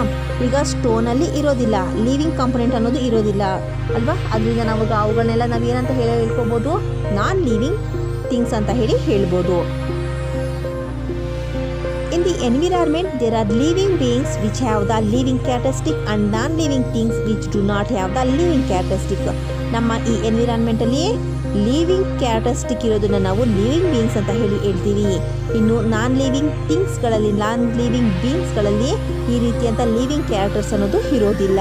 ಓಕೆನಾ, ಇಲ್ಲಿ ಒಂದು ಟೇಬಲನ್ನು ಕೊಟ್ಟಿದ್ದಾರೆ. ಇಲ್ಲಿ ಯಾವ್ಯಾವ ಕ್ಯಾರೆಕ್ಟರಿಸ್ಟಿಕ್ಸ್ಗಳು ಇರುತ್ತೆ ಅಂತ ಹೇಳಿ ಹೇಳೋದಾದರೆ, ಲಿವಿಂಗ್ ಕಾಂಪೋನೆಂಟ್ಗಳಲ್ಲಿ ಯಾವ್ಯಾವ ಕ್ಯಾರೆಕ್ಟರಿಸ್ಟಿಕ್ ಇದೆ, ನಾನ್ ಲಿವಿಂಗ್ ಬೀಯಿಂಗ್ಸ್ಗಳಲ್ಲಿ ಯಾವ್ಯಾವ ಕ್ಯಾರೆಕ್ಟರಿಸ್ಟಿಕ್ಗಳಿದೆ ಅಂತ ಹೇಳಿ ನಾವಿಲ್ಲಿ ಟಿಕ್ ಮಾರ್ಕನ್ನು ಹಾಕಬೇಕಾಗುತ್ತೆ. ಓಕೆ, ಇಲ್ಲಿ ನೋಡಿ, ಇಲ್ಲಿ ಯಾವ್ಯಾವ ಕಾಂಪೋನೆಂಟ್ಸ್ಗಳ ನೇಮನ್ನು ಕೊಟ್ಟಿದ್ದಾರೆ. ಓಕೆ, ಮೌಸ್ ಕೊಟ್ಟಿದ್ದಾರೆ. ಮೌಸ್ ಅಂದರೆ ಏನು, ಇಲಿ. ಮೌಸ್ ಅನ್ನೋದು ಗ್ರೋ ಆಗುತ್ತೆ ಅಲ್ವಾ, ಗ್ರೋತ್ ಇರುತ್ತೆ, ಈಟಿಂಗ್ ಫುಡ್ ಇರುತ್ತೆ, ಮೂಮೆಂಟ್ ಇರುತ್ತೆ, ರೆಸ್ಪಿರೇಷನ್ ಮಾಡುತ್ತೆ, ಹಾಗೆ ಎಕ್ಸ್ಕ್ರಿಯೇಷನ್ ಇರುತ್ತೆ, ರೆಸ್ಪಾನ್ಸ್ ಟು ಸ್ಟಿಮ್ಯುಲಿ, ರೀಪ್ರೊಡಕ್ಷನ್, ಇವೆಲ್ಲ ಮೌಸಲ್ಲಿ ಇರುತ್ತೆ. ಸೊ ನಾವಿಲ್ಲಿ ಏನು ಮಾಡಬೇಕು, ಮೌಸ್ಗೆ ನಾವು ರೈಟ್, ಎಲ್ಲದಕ್ಕೂ ಕೂಡ ರೈಟ್ ಮಾರ್ಕನ್ನು ಹಾಕಬೇಕು. ಓಕೆ, ಇದು ಲಿವಿಂಗ್ ಬೀಯಿಂಗ್ ಅಲ್ವಾ ಇವೆಲ್ಲ. ಇನ್ನು ಮ್ಯಾಂಗೋ ಅನ್ನೋದು ಪ್ಲ್ಯಾಂಟ್ ಆಗಿದ್ದಾಗ ಅದು ಗ್ರೋ ಆಗ್ತಾ ಇತ್ತು. ಮ್ಯಾಂಗೋನ ನಾವು ಯಾವಾಗ ಪ್ಲ್ಯಾಂಟಿಂದ ಅದನ್ನು ಕಿತ್ತಿದ ತಕ್ಷಣ ಅದೇನಾಯಿತು, ನಾನ್ ಲಿವಿಂಗ್ ಬೀಯಿಂಗ್ ಆಗೋಗುತ್ತೆ. ಅದು ಮತ್ತೆ ನಾವು ಕಿತ್ತಿರೋಂಥ ಮ್ಯಾಂಗೋ ಅನ್ನೋದು ಏನಾಗುತ್ತೆ, ಗ್ರೋ ಆಗೋದಿಲ್ಲ. ಸೊ ಇದು ನಾನ್ ಲಿವಿಂಗ್ ಬೀಯಿಂಗ್ ಆಗುತ್ತೆ. ಇನ್ನು ಬ್ರಿಕ್ ಅಷ್ಟೇ, ಬ್ರಿಕ್ ಅನ್ನೋದೇನು, non living being. And clock also non living things. ಇವೆಲ್ಲ ಗ್ರೋತ್ ಆಗೋಲ್ಲ, ಈ ಹೀಟಿಂಗ್ ಫುಡ್ ಮಾಡಲ್ಲ ಅಲ್ವಾ, ಇವೆಲ್ಲ ಕೂಡ ನಾನ್ ಲಿವಿಂಗ್ ಥಿಂಗ್ಸ್. ಇನ್ನು ಬಟರ್ಫ್ಲೈ ಅನ್ನೋದು ಗ್ರೋತ್ ಆಗುತ್ತೆ, eating food, movement, respiration, excretion, response to stimuli, reproduction, ಇವೆಲ್ಲ ಬಟರ್ಫ್ಲೈಯಲ್ಲಿ ನಡೆಯುತ್ತೆ. ಸೊ ಬಟರ್ಫ್ಲೈ ಅನ್ನೋದೇನು, ಲಿವಿಂಗ್ ಬೀಯಿಂಗ್ಸ್. ಇನ್ನು ಮ್ಯಾನಲ್ಲಿ ಕೂಡ ಇವೆಲ್ಲ ನಡೆಯುತ್ತೆ. ಸೊ ಮ್ಯಾನ್ ಕೂಡ ಲಿವಿಂಗ್ ಥಿಂಗ್ಸ್. ಇನ್ನು ಫ್ರಾಗಲ್ಲೂ ಕೂಡ ನಡೆಯುತ್ತೆ. ಇನ್ನು ಪೇಪರ್, ಮೊಬೈಲ್. ಓಕೆ, ಇಲ್ಲಿ ನೋಡಿ, ಇಲ್ಲಿ ಇವುಗಳಲ್ಲಿ ಕೂಡ ಯಾವುದೇ ರೀತಿಯಾದಂತಹ ಗ್ರೋತ್ ಕ್ಯಾರೆಕ್ಟರಿಸ್ಟಿಕ್ಗಳು, ಈ ಯಾವುದೇ ರೀತಿಯಾದ ಕ್ಯಾರೆಕ್ಟರಿಸ್ಟಿಕ್ಗಳಿಲ್ಲ. So mobile, paper, clock, brick, mango, ಇವೆಲ್ಲ ನಾನ್ ಲಿವಿಂಗ್ ಥಿಂಗ್ಸ್ ಆಯಿತು. ಓಕೆನಾ. The component which you have marked right mark, they are called living beings, and those you have marked wrong mark, they are all non living things. Okay, ನಾವು ಯಾವ್ಯಾವುದಕ್ಕೆ ರಾಂಗನ್ನು ಹಾಕಿದ್ದೀವಿ ಅವೆಲ್ಲ non living beings, right mark ಹಾಕಿರೋದೆಲ್ಲ living beings. Okay, ನಮ್ಗೆ ಈಗ ಏನು ಅರ್ಥ ಆಯಿತು? ಲಿವಿಂಗ್ ಬೀಯಿಂಗ್ಸಲ್ಲಿ growth, eating food, movement, respiration, excretion, response to stimuli, reproduction ಇವೆಲ್ಲ ಇರುತ್ತೆ. ಆದರೆ ನಾನ್ ಲಿವಿಂಗ್ ಥಿಂಗ್ಸ್ಗಳಲ್ಲಿ ಇವು ಯಾವುದು ಇರೋದಿಲ್ಲ. ಓಕೆನಾ? ನೆಕ್ಸ್ಟ್ ನೋಡಿ, ಇಲ್ಲಿ ಕೆಲವಷ್ಟು ಮತ್ತೆ ಕಾಂಪೊನೆಂಟ್ಸ್ಗಳನ್ನು ಕೊಟ್ಟಿದ್ದಾರೆ ನೋಡಿ. ಅವು ಯಾವ್ಯಾವುದು living beings, non living beings ಅಂತ ಹೇಳಬೇಕಾಗುತ್ತೆ. ಓಕೆ ನೋಡಿ, ಬರ್ಡ್ಸ್ ಅನ್ನೋದು ಲಿವಿಂಗ್ ಬೀಯಿಂಗ್ಸ್ ಅಲ್ವಾ. ಅಂಡ್ ದೆನ್ ಬೆಲೂನ್ ಯಾವುದು? Living or non living? Non living. Water ಅನ್ನೋದು non living. And mango tree ಅನ್ನೋದು living. Vehicles non living. Pen is also non living. ಓಕೆನಾ? ಹಾಗೆ ಇಲ್ಲಿ ನೀವು ನಿಮ್ಮ ಸರೌಂಡಿಂಗಲ್ಲಿ ನೋಡುವಂತಹ ಲಿವಿಂಗ್ ಅಂಡ್ ನಾನ್ ಲಿವಿಂಗ್ ಬೀಯಿಂಗ್ಸ್ಗಳನ್ನು ನೀವು ಇಲ್ಲಿ ಕೊಟ್ಟಿರುವಂತಹ ಪ್ಲೇಸಲ್ಲಿ ರೈಟ್ ಡೌನ್ ಮಾಡಿ. ಓಕೆನಾ? ನೆಕ್ಸ್ಟ್ ನೋಡಿ, plants and animals are living beings. There are certain characteristics to decide them as living beings. Okay, animals and ಪ್ಲಾಂಟ್ಸ್ಗಳಲ್ಲಿ ಇವುಗಳನ್ನ ನಾವು ಲಿವಿಂಗ್ ಬೀಯಿಂಗ್ಸ್ ಅಂತ ಹೇಳ್ತೀವಿ. ಇವುಗಳಲ್ಲಿರುವಂಥ ಕೆಲವಷ್ಟು ಕ್ಯಾರೆಕ್ಟರಿಸ್ಟಿಕ್ಗಳಿಂದ ನಾವು ಅವುಗಳನ್ನು ಲಿವಿಂಗ್ ಬೀಯಿಂಗ್ಸ್ ಅಂತ ಹೇಳ್ತೀವಿ. ಓಕೆ, ಆ ಕ್ಯಾರೆಕ್ಟರಿಸ್ಟಿಕ್ಸ್ಗಳು ಯಾವ್ಯಾವು ಅಂತ ಹೇಳಿ ನಾವು ನೋಡೋಣ. ಓಕೆನಾ? ಫಸ್ಟ್ ಒನ್ ನೋಡಿ, ಫಸ್ಟ್ ಒನ್ ಯಾವುದು? Living beings are made up of cells. Okay, ನಾವು ಮನೆಯನ್ನು ಹೇಗೆ ಕನ್ಸ್ಟ್ರಕ್ಷನ್ ಮಾಡ್ತೀವಿ? ನಾವೊಂದು ಮನೆಯನ್ನು ಕನ್ಸ್ಟ್ರಕ್ಷನ್ ಮಾಡಬೇಕು ಅಂತ ಹೇಳಿದರೆ ನಾವು ಅದಕ್ಕೆ ನಮಗೆ ಸಿಮೆಂಟ್ ಇರಬೇಕು, ಸ್ಟೀಲ್, ವಾಟರ್, ಬ್ರಿಕ್ಸ್, ವುಡ್ ಇವೆಲ್ಲ ಬೇಕು. ಇವುಗಳನ್ನೆಲ್ಲ ನಾವು ಒಂದು ರೀತಿಯಾದ ಅರೇಂಜಲ್ಲಿ ನಾವು ಅವುಗಳನ್ನೆಲ್ಲ ಅರೇಂಜ್ ಮಾಡಿ ಒಂದು ಹೌಸನ್ನು ಕನ್ಸ್ಟ್ರಕ್ಷನ್ ಮಾಡ್ತೀವಿ ಅಲ್ವಾ. ಅದೇ ರೀತಿ ನಮ್ಮ ಬಾಡಿಯಲ್ಲಿರುವಂತಹ ಪ್ರತಿಯೊಂದು ಆರ್ಗಾನ್ಸನ್ನು, ಪ್ರತಿಯೊಂದು ಆರ್ಗಾನ್ ಇರ್ಬೋದು, ಪ್ರತಿಯೊಂದು ಆರ್ಗಾನ್ ಅನ್ನೋದು ಕೂಡ ಈ ಸೆಲ್ಲಿಂದ ಮೇಡಪ್ ಆಫ್ ಆಗಿರುತ್ತೆ. ಪ್ರತಿಯೊಂದು ಆರ್ಗಾನಲ್ಲಿ ಕೂಡ ಈ ಸೆಲ್ಸ್ ಅನ್ನೋದು ಇರುತ್ತೆ. ಒಂದು ಟಿಶ್ಯೂ, ನಮ್ಮ ಬಾಡಿಯಲ್ಲಿರುತ್ತೆ ಟಿಶ್ಯೂಗಳಿರ್ಬೋದು, ಪ್ರತಿಯೊಂದರಲ್ಲಿ ಇರುತ್ತೆ ಸೆಲ್ ಅನ್ನೋದು. ಓಕೆ, ನಾವು ಇದನ್ನು ಹೈಯರ್ ಕ್ಲಾಸಸ್ಗಳಲ್ಲಿ ಡಿಸ್ಕಷನ್ ಮಾಡೋಣ. ಓಕೆ, ನಾವಿಲ್ಲಿ ಮೇನ್ ಆಗಿ ನಮಗೆ ನಮ್ಮ human beings are made up of cells ಅನ್ನೋದನ್ನು ನಾವು ತಿಳ್ಕೊಬೋದು. ಓಕೆ, ಇಲ್ಲಿ ನೋಡಿ, ಇಲ್ಲಿ ಪ್ಲಾಂಟ್ ಆ್ಯಂಡ್ ಅನಿಮಲ್ ಸೆಲ್ಸ್ಗಳನ್ನು ಕೊಟ್ಟಿದ್ದಾರೆ ಯಾವ ರೀತಿಯಲ್ಲಿ ಇರುತ್ತೆ ಅಂತ ಹೇಳಿ. ನಾವು ಇದನ್ನು ಹೈಯರ್ ಕ್ಲಾಸಸ್ಗಳಲ್ಲಿ ಡಿಸ್ಕಷನ್ ಮಾಡೋಣ. ಓಕೆ, ನೆಕ್ಸ್ಟ್ ನೋಡಿ, second point, living beings respire. Okay, ಈಗ ನಾವು ಲಿವಿಂಗ್ ಬೀಯಿಂಗ್ಸ್ಗಳೆಲ್ಲ ಯಾವುದರಿಂದ ಮೇಡಪ್ ಆಫ್ ಸೆಲ್ಸ್ ಅಂತ ಹೇಳ್ಕೊಂಡು, and then second one, living beings ಏನು ಮಾಡುತ್ತೆ? ರೆಸ್ಪೈರ್ ಮಾಡುತ್ತೆ ಅಲ್ವಾ. ಯಾವುದರಿಂದ ರೆಸ್ಪೈರ್ ಮಾಡುತ್ತೆ? ನೋಟ್ಸಿಂದ ರೆಸ್ಪೈರ್ ಮಾಡುತ್ತೆ ಅಲ್ವಾ. ಈಗ ನಾವು ಪ್ರತಿಯೊಂದು ಲಿವಿಂಗ್ ಬೀಯಿಂಗ್ಸ್ ಅನ್ನೋದು ಒಂದೊಂದು ರೀತಿಯಂತಹ ಸ್ಪೆಷಲ್ ಆರ್ಗಾನ್ಸ್ಗಳು ಇರುತ್ತೆ. ಈಗ ಫಾರ್ ಎಕ್ಸಾಂಪಲ್ ಫಿಶ್ ಅನ್ನೋದು ಗಿಲ್ಸ್ಗಳಿಂದ ರೆಸ್ಪೈರ್ ಮಾಡುತ್ತೆ ಅಲ್ವಾ. ಇನ್ನು ಇನ್ಸೆಕ್ಟ್ಸ್ಗಳು ಅವುಗಳ ಸ್ಕಿನ್ಗಳಿಂದ ರೆಸ್ಪೈರ್ ಮಾಡುತ್ತೆ. ಹೀಗೆ ಪ್ರತಿಯೊಂದು ಲಿವಿಂಗ್ ಬೀಯಿಂಗ್ಸ್ಗೂ ಸ್ಪೆಷಲ್ ಆದಂತಹ ಆರ್ಗಾನ್ಸ್ಗಳಿರುತ್ತೆ ಅವುಗಳ ರೆಸ್ಪಿರೇಷನ್ಗೆ. ಓಕೆನಾ? ನೋಡಿ ಇಲ್ಲಿ, if you have learned in the previous classes that living beings respire ಅಲ್ವಾ. ನಾವು ಲಾಸ್ಟ್ ಪ್ರೀವಿಯಸ್ ಕ್ಲಾಸಸ್ಗಳಲ್ಲಿ ಡಿಸ್ಕಷನ್ ಮಾಡಿದ್ದೀವಿ. ಲಿವಿಂಗ್ ಬೀಯಿಂಗ್ಸ್ ಏನು ಮಾಡುತ್ತೆ? ರೆಸ್ಪೈರ್ ಮಾಡುತ್ತೆ. During respiration living beings take in air, use the oxygen and give out carbon dioxide. ಏನು ಮಾಡ್ತೀವಿ ನಾವು? ಲಿವಿಂಗ್ ಬೀಯಿಂಗ್ಸ್ಗಳು ಆಕ್ಸಿಜನನ್ನು ಟೇಕ್ ಇನ್ ಮಾಡ್ತೀವಿ ಆ್ಯಂಡ್ ಕಾರ್ಬನ್ ಡೈಆಕ್ಸೈಡನ್ನು ಗಿವ್ ಔಟ್, ಹೊರಗಡೆ ಬಿಡ್ತೀವಿ. ಸೊ ಇದನ್ನು ನಾವೇನಂತ ಹೇಳ್ತೀವಿ? ರೆಸ್ಪಿರೇಷನ್ ಅಂತ ಹೇಳ್ತೀವಿ. ಓಕೆ, ಇಲ್ಲಿ ಕೊಟ್ಟಿರುವಂಥ ಪಿಕ್ಚರಲ್ಲಿ ಒಂದು ಪಿಕ್ಚರನ್ನು ಕೊಟ್ಟಿದ್ದಾರೆ. ಇದು ಯಾವುದು ಅಂತ ಹೇಳಿ ಐಡೆಂಟಿಫೈ ಮಾಡಬೇಕು. ಓಕೆ, ಇದು ರೆಸ್ಪಿರೇಷನ್ ಅಲ್ವಾ, ರೆಸ್ಪಿರೇಷನ್ ಸಿಸ್ಟಮ್ ಇದು. ಓಕೆ, ನೆಕ್ಸ್ಟ್ ನೋಡಿ, there are special organs to respire in animals. Okay, ನಾವೀಗ ಆಲ್ರೆಡಿ ಹೇಳ್ಕೊಂಡಿದ್ದೀವಿ ಪ್ರತಿಯೊಂದು ಲಿವಿಂಗ್ ಬೀಯಿಂಗ್ಸಲ್ಲಿ ಕೂಡ ಸ್ಪೆಷಲ್ ಆದಂಥ ಆರ್ಗನ್ಸ್ಗಳು ಇರುತ್ತೆ ರೆಸ್ಪೈರ್ ಮಾಡೋದಕ್ಕೆ. Plants and soul depend on oxygen for their respiration. Okay, ಈಗ ನಾವು ಅನಿಮಲ್ಸ್ಗಳಿಗೇನೋ ಹೇಳ್ಕೊಂಡ್ವಿ, ಪ್ಲಾಂಟ್ಸ್ಗಳಿಗೂ ಇರುತ್ತಾ ಅಂತ ಹೇಳಿದ್ರೆ ಹೌದು, ಪ್ಲಾಂಟ್ಸಲ್ಲಿ ಕೂಡ ಸ್ಪೆಷಲ್ ಆರ್ಗನ್ ಅನ್ನೋದು ಇರುತ್ತೆ. ಪ್ಲಾಂಟ್ಸ್ಗಳು ಯಾವುದರಿಂದ ರೆಸ್ಪಿರೇಷನ್ ಮಾಡುತ್ತೆ ಅಂತ ಹೇಳಿದ್ರೆ ಪ್ಲಾಂಟ್ಸ್ಗಳಲ್ಲಿ ಸ್ಟೊಮ್ಯಾಟೊ ಅನ್ನೋದು ಇರುತ್ತೆ. ಅದೆಲ್ಲಿರುತ್ತೆ ಅಂತ ಹೇಳಿದ್ರೆ ಈ ಪ್ಲಾಂಟಿನ ಲೀವ್ಸ್ ಇರುತ್ತಲ್ಲ ಅದರ ಲೋಯರ್ ಸರ್ಫೇಸಲ್ಲಿ ಸ್ಟೊಮ್ಯಾಟೊ ಇರುತ್ತೆ. ಅದು ಹೇಗಿರುತ್ತೆ ಅಂತ ಹೇಳಿದರೆ ಸ್ಮಾಲ್ ಓಪನಿಂಗ್ ಇರುತ್ತೆ. ಸೊ ನಾವು ಅದನ್ನು ಸ್ಟೊಮ್ಯಾಟೊ ಅಂತ ಹೇಳ್ತೀವಿ. Plants also depend on oxygen for the respiration. Usually they respire through stomata. Small opening which are present on the lower surface of leaves. Lower ಸರ್ಫೇಸಲ್ಲಿ ಲೀವ್ಸಲ್ಲಿರುವಂಥ ಲೋಯರ್ ಸರ್ಫೇಸಲ್ಲಿ ಈ ಸ್ಟೊಮ್ಯಾಟೊ ಅನ್ನೋದು ಇರುತ್ತೆ. ಓಕೆ, ಅದರಿಂದ ಪ್ಲಾಂಟ್ಸ್ ಅನ್ನೋದು ರೆಸ್ಪಿರೇಷನ್ ಅನ್ನು ಮಾಡ್ಕೊಳ್ಳುತ್ತೆ. ಓಕೆ, ನೆಕ್ಸ್ಟ್ ಒನ್ ನೋಡಿ, living beings eat food. Okay, ಇನ್ನು ಲಿವಿಂಗ್ ಬೀಯಿಂಗ್ಸ್ ಏನು ಮಾಡುತ್ತೆ? ಫುಡ್ಡನ್ನು ಹೀಟ್ ಮಾಡುತ್ತೆ. Living beings perform many activities daily such as wood cutting, carrying loads and being etcetera. Okay, ನಾವೀಗ ಪ್ರತಿಯೊಂದು ವರ್ಕ್ ಮಾಡೋದಕ್ಕೂ ಕೂಡ ನಮಗೆ ಎನರ್ಜಿ ಅನ್ನೋದು ಬೇಕು. ಈ ಎನರ್ಜಿ ಎಲ್ಲಿಂದ ಬರುತ್ತೆ? ನಮಗೆ ಫುಡ್ಡನ್ನು ನಾವು ತೆಗೆದುಕೊಳ್ಳೋದ್ರಿಂದ ಎನರ್ಜಿ ಬರುತ್ತೆ. ನಾವು ವುಡ್ ಕಟಿಂಗ್ ಮಾಡೋದ್ರಿರ್ಬೋದು, ಕ್ಯಾರಿಂಗ್ ಲೋಡ್ಸ್ ಇರ್ಬೋದು, ಇನ್ನು ಅನಿಮಲ್ಸ್ ಹಂಟಿಂಗ್ ಮಾಡೋದ್ರಲ್ಲಿ ಇರ್ಬೋದು, ಪ್ರತಿಯೊಂದರಲ್ಲಿ ಕೂಡ ನಮಗೆ ಏನು ಬೇಕು? ಎನರ್ಜಿ ಬೇಕು. ಈ ಎನರ್ಜಿ ಎಲ್ಲಿಂದ ಬರುತ್ತೆ? ನಾವು ಫುಡ್ಡನ್ನು ಈಟ್ ಮಾಡೋದ್ರಿಂದ ಬರುತ್ತೆ. ಓಕೆ, ಆ್ಯಂಡ್ ದೆನ್ ನೆಕ್ಸ್ಟ್ ನೋಡಿ, ಇಲ್ಲಿ ಆಟೋಟ್ರೋಪ್ಸ್, ಪ್ಲ್ಯಾಂಟ್ಸ್ಗಳನ್ನು ನಾವು ಆಟೋಟ್ರೋಪ್ಸ್ ಅಂತ ಹೇಳಿ ಹೇಳ್ತೀವಿ. ಏನಕ್ಕೆ ಆಟೋಟ್ರೋಪ್ಸ್ಗಳು ಅಂತ ಹೇಳ್ತೀವಿ ಅಂತ ಹೇಳಿದರೆ, ಪ್ಲ್ಯಾಂಟ್ಸ್ಗಳು ಏನು ಮಾಡುತ್ತೆ? ಅವುಗಳ ಫುಡ್ಡನ್ನು ಓನಾಗಿ ಅವೇ ಪ್ರಿಪೇರ್ ಮಾಡ್ಕೊಳ್ಳುತ್ತೆ. ಈಗ ನಾವು ಹ್ಯೂಮನ್ ಬೀಯಿಂಗ್ಸ್ ಯಾವುದ್ರ ಮೇಲೆ ಡಿಪೆಂಡ್ ಆಗ್ತೀವಿ? ನಾವು ಪ್ಲ್ಯಾಂಟ್ಸ್ಗಳ ಮೇಲೆ ಇಲ್ಲ ಅನಿಮಲ್ಸ್ಗಳ ಮೇಲೆ ನಾವು ಫುಡ್ಗಾಗಿ ಡಿಪೆಂಡ್ ಆಗ್ತೀವಿ. ಇನ್ನು ಅನಿಮಲ್ಸ್ಗಳು ಕೂಡ ಅಷ್ಟೇ, ಪ್ಲ್ಯಾಂಟ್ಸ್ಗಳ ಮೇಲೆ ಇಲ್ಲ ಅದರ್ ಅನಿಮಲ್ಸ್ಗಳ ಮೇಲೆ ಅವುಗಳ ಫುಡ್ಗಾಗಿ ಡಿಪೆಂಡ್ ಆಗುತ್ತೆ. ಆದರೆ ಪ್ಲ್ಯಾಂಟ್ಸ್ಗಳು ಏನು ಮಾಡುತ್ತೆ? ಪ್ಲ್ಯಾಂಟ್ಸ್ಗಳು ಅವುಗಳ ಫುಡ್ಡನ್ನು ಓನಾಗಿ ಅವು ಪ್ರಿಪೇರ್ ಮಾಡ್ಕೊಳ್ಳುತ್ತೆ. ಆದ್ದರಿಂದ ನಾವು ಪ್ಲ್ಯಾಂಟ್ಸ್ಗಳನ್ನು ಆಟೋಟ್ರೋಪ್ಸ್ ಅಂತ ಹೇಳಿ ಹೇಳ್ತೀವಿ. ಓಕೆ, ಈ ಅನಿಮಲ್ಸ್ಗಳು ಆಟೋಟ್ರೋಪ್ಸ್ ಅಂತ ಹೇಳಿ ನಾವು ಹೇಳ್ತೀವಿ. ಹೇಗೆ ಪ್ಲ್ಯಾಂಟ್ಸ್ಗಳನ್ನು ನಾವು ಆಟೋಟ್ರೋಪ್ಸ್ ಅಂತ ಹೇಳಿ ಹೇಳ್ತೀವಿ? ಹೇಗೆ ಪ್ಲ್ಯಾಂಟ್ಸ್ಗಳು ಅವುಗಳ ಫುಡ್ಡನ್ನು ಪ್ರಿಪೇರ್ ಮಾಡ್ಕೊಳ್ಳುತ್ತೆ ಅಂತ ಹೇಳಿದರೆ, ಪ್ಲ್ಯಾಂಟ್ಸ್ಗಳು ಅವುಗಳ ಫುಡ್ಡನ್ನು ಪ್ರಿಪೇರ್ ಮಾಡ್ಕೊಳ್ಳುವಂಥ ಒಂದು ಪ್ರೋಸೆಸನ್ನು ನಾವು ಫೋಟೋಸಿಂಥೆಸಿಸ್ ಅಂತ ಹೇಳಿ ಹೇಳ್ತೀವಿ. ಈ ಫೋಟೋಸಿಂಥೆಸಿಸ್ ಮಾಡಿಕೊಳ್ಳೋದಕ್ಕೆ, ಫುಡ್ಡನ್ನು ಪ್ರಿಪೇರ್ ಮಾಡ್ಕೊಳ್ಳೋದಕ್ಕೆ ಪ್ಲ್ಯಾಂಟ್ಸ್ಗಳಿಗೆ ಏನೇನು ಬೇಕು ಅಂತ ಹೇಳಿದರೆ, ಸೋಲಾರ್ ಎನರ್ಜಿ ಬೇಕು. ಓಕೆನಾ? And carbon dioxide in hair, ನಮ್ಮ ಈ ಹೇರಲ್ಲಿರುವಂತಹ ಕಾರ್ಬನ್ ಡೈಆಕ್ಸೈಡ್ ಅನ್ನೋದು ಬೇಕು. ಹಾಗೆ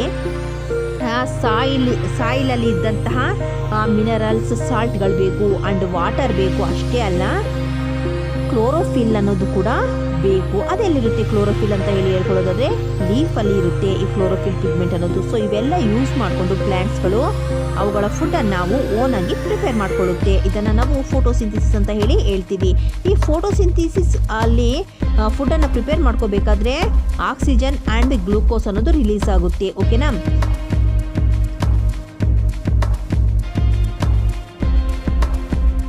okay, observe the picture given below.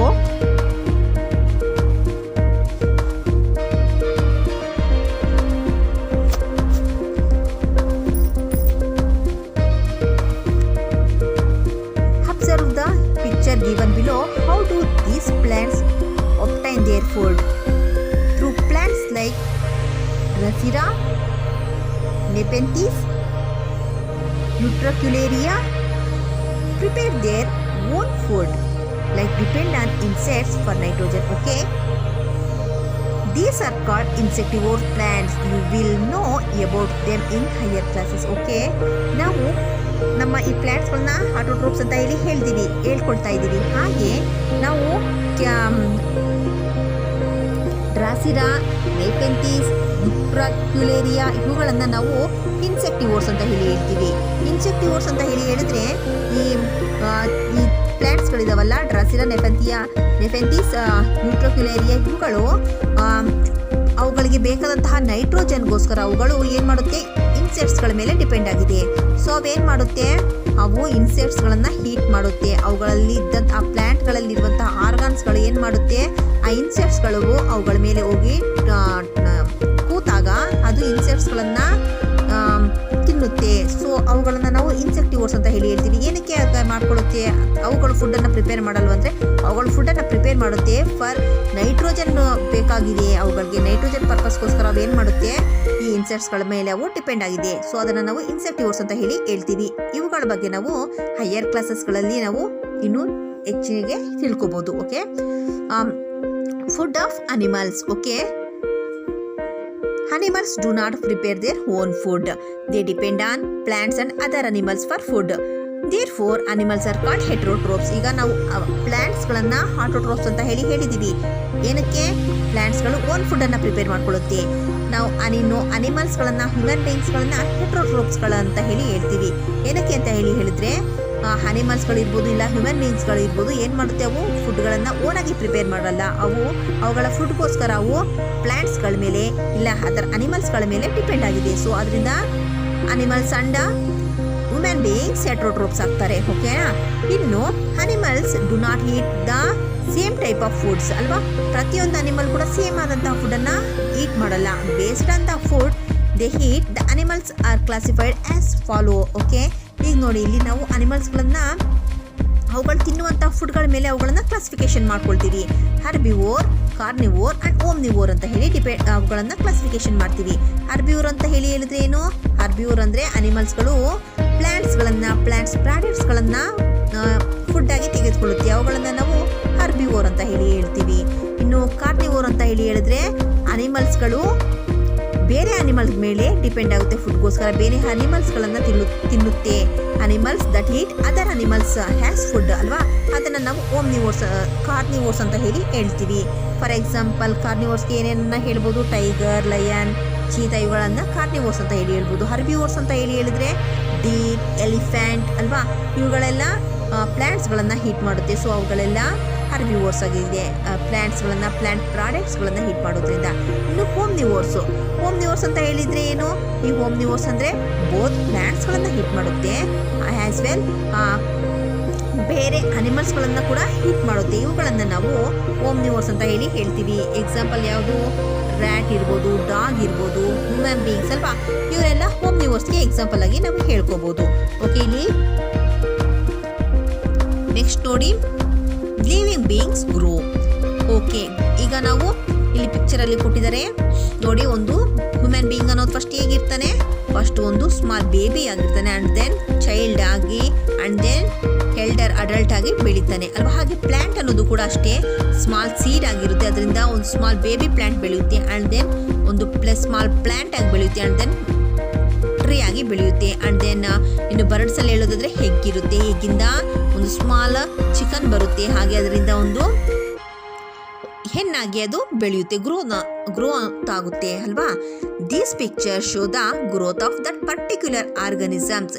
In every picture there is an increase in height and size. This is called growth. Okay ಅಲ್ವಾ, ಪ್ರತಿಯೊಂದು step ಅಲ್ಲಿ ಕೂಡ ಏನಾಗ್ತಾ ಇದೆ? ಅದರ ಸೈಜ್ ಅಲ್ಲಿ ಹಾಗೆ ಅದರ ಹೈಟ್ ಅಲ್ಲಿ ಇನ್ಕ್ರೀಸ್ ಆಗ್ತಾ ಇದೆ. ಸೊ ನಾವು ಅದನ್ನ ಗ್ರೋತ್ ಅಂತ ಹೇಳಿ ಹೇಳ್ಕೋಬಹುದು. ಓಕೆ, ಈ ಗ್ರೋತ್ ಅನ್ನೋದು ಯಾವ್ಯಾವುದಕ್ಕಿರುತ್ತೆ? ಹ್ಯೂಮನ್ ಬೀಯಿಂಗ್ಸ್ ಅಂದ್ರೆ ಲಿವಿಂಗ್ ಬೀಯಿಂಗ್ಸ್ ಮಾತ್ರ ಇದು ಈ ಕ್ಯಾರೆಕ್ಟರಿಸ್ಟಿಕ್ ಇರುತ್ತೆ. ನಾನ್ ಲಿವಿಂಗ್ ಬೀಯಿಂಗ್ಸ್ ಅನ್ನೋದು ಗ್ರೋತ್ ಆಗೋದಿಲ್ಲ. Okay, next one, living beings move. ನೋಡಿ, ಪ್ರತಿಯೊಂದು ಲಿವಿಂಗ್ ಬೀಯಿಂಗ್ ಅನ್ನೋದು ಕೂಡ ಮೂವ್ ಆಗುತ್ತೆ. ನೋಡಿ, ಇಲ್ಲಿ ಫಿಶ್ ಮೂವ್ ಆಗ್ತಾ ಇದೆ, ಫ್ರಾಗ್ ಇರ್ಬೋದು, ಬರ್ಡ್ಸ್ ಇರ್ಬೋದು, ಸ್ನೇಕ್ ಇರ್ಬೋದು, ಡಾಗ್, ಓಕೆ, ಲಿವಿಂಗ್ ಬೀಯಿಂಗ್ಸ್ ಅನ್ನೋದು ಮೂವ್ ಆಗುತ್ತೆ. ಓಕೆನಾ? Yes, all these are related to movement. Movement is a living characteristic especially of animals. Okay, ಈ ಲಿವಿಂಗ್ ಬೀಯಿಂಗ್ಸ್ ಇರುವಂತಹ ಇಂಪಾರ್ಟೆಂಟ್ ಆದ ಒಂದು ಇನ್ನೊಂದು ಕ್ಯಾರೆಕ್ಟರಿಸ್ಟಿಕ್ ಯಾವುದು? ಮೂಮೆಂಟ್ಸ್ ಅಲ್ವಾ. ಈ ಅನಿಮಲ್ಸ್ ಪ್ರತಿಯೊಂದು ಅನಿಮಲ್ ಅನ್ನೋದು ಕೂಡ ಮೂಮೆಂಟ್ ಅನ್ನ ಮಾಡುತ್ತೆ, ಮೂವ್ ಅನ್ನ ಆಗುತ್ತೆ.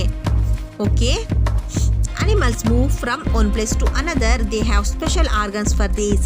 Some animals names are given below.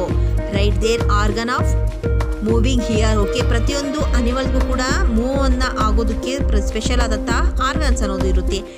Man ಹೇಗೆ ಮೂವ್ ಮಾಡ್ತಾನೆ? ಮ್ಯಾನ್ ವಾಕ್ ಮಾಡ್ತಾನೆ ಅಲ್ವಾ. ಹಾಗೆ eagles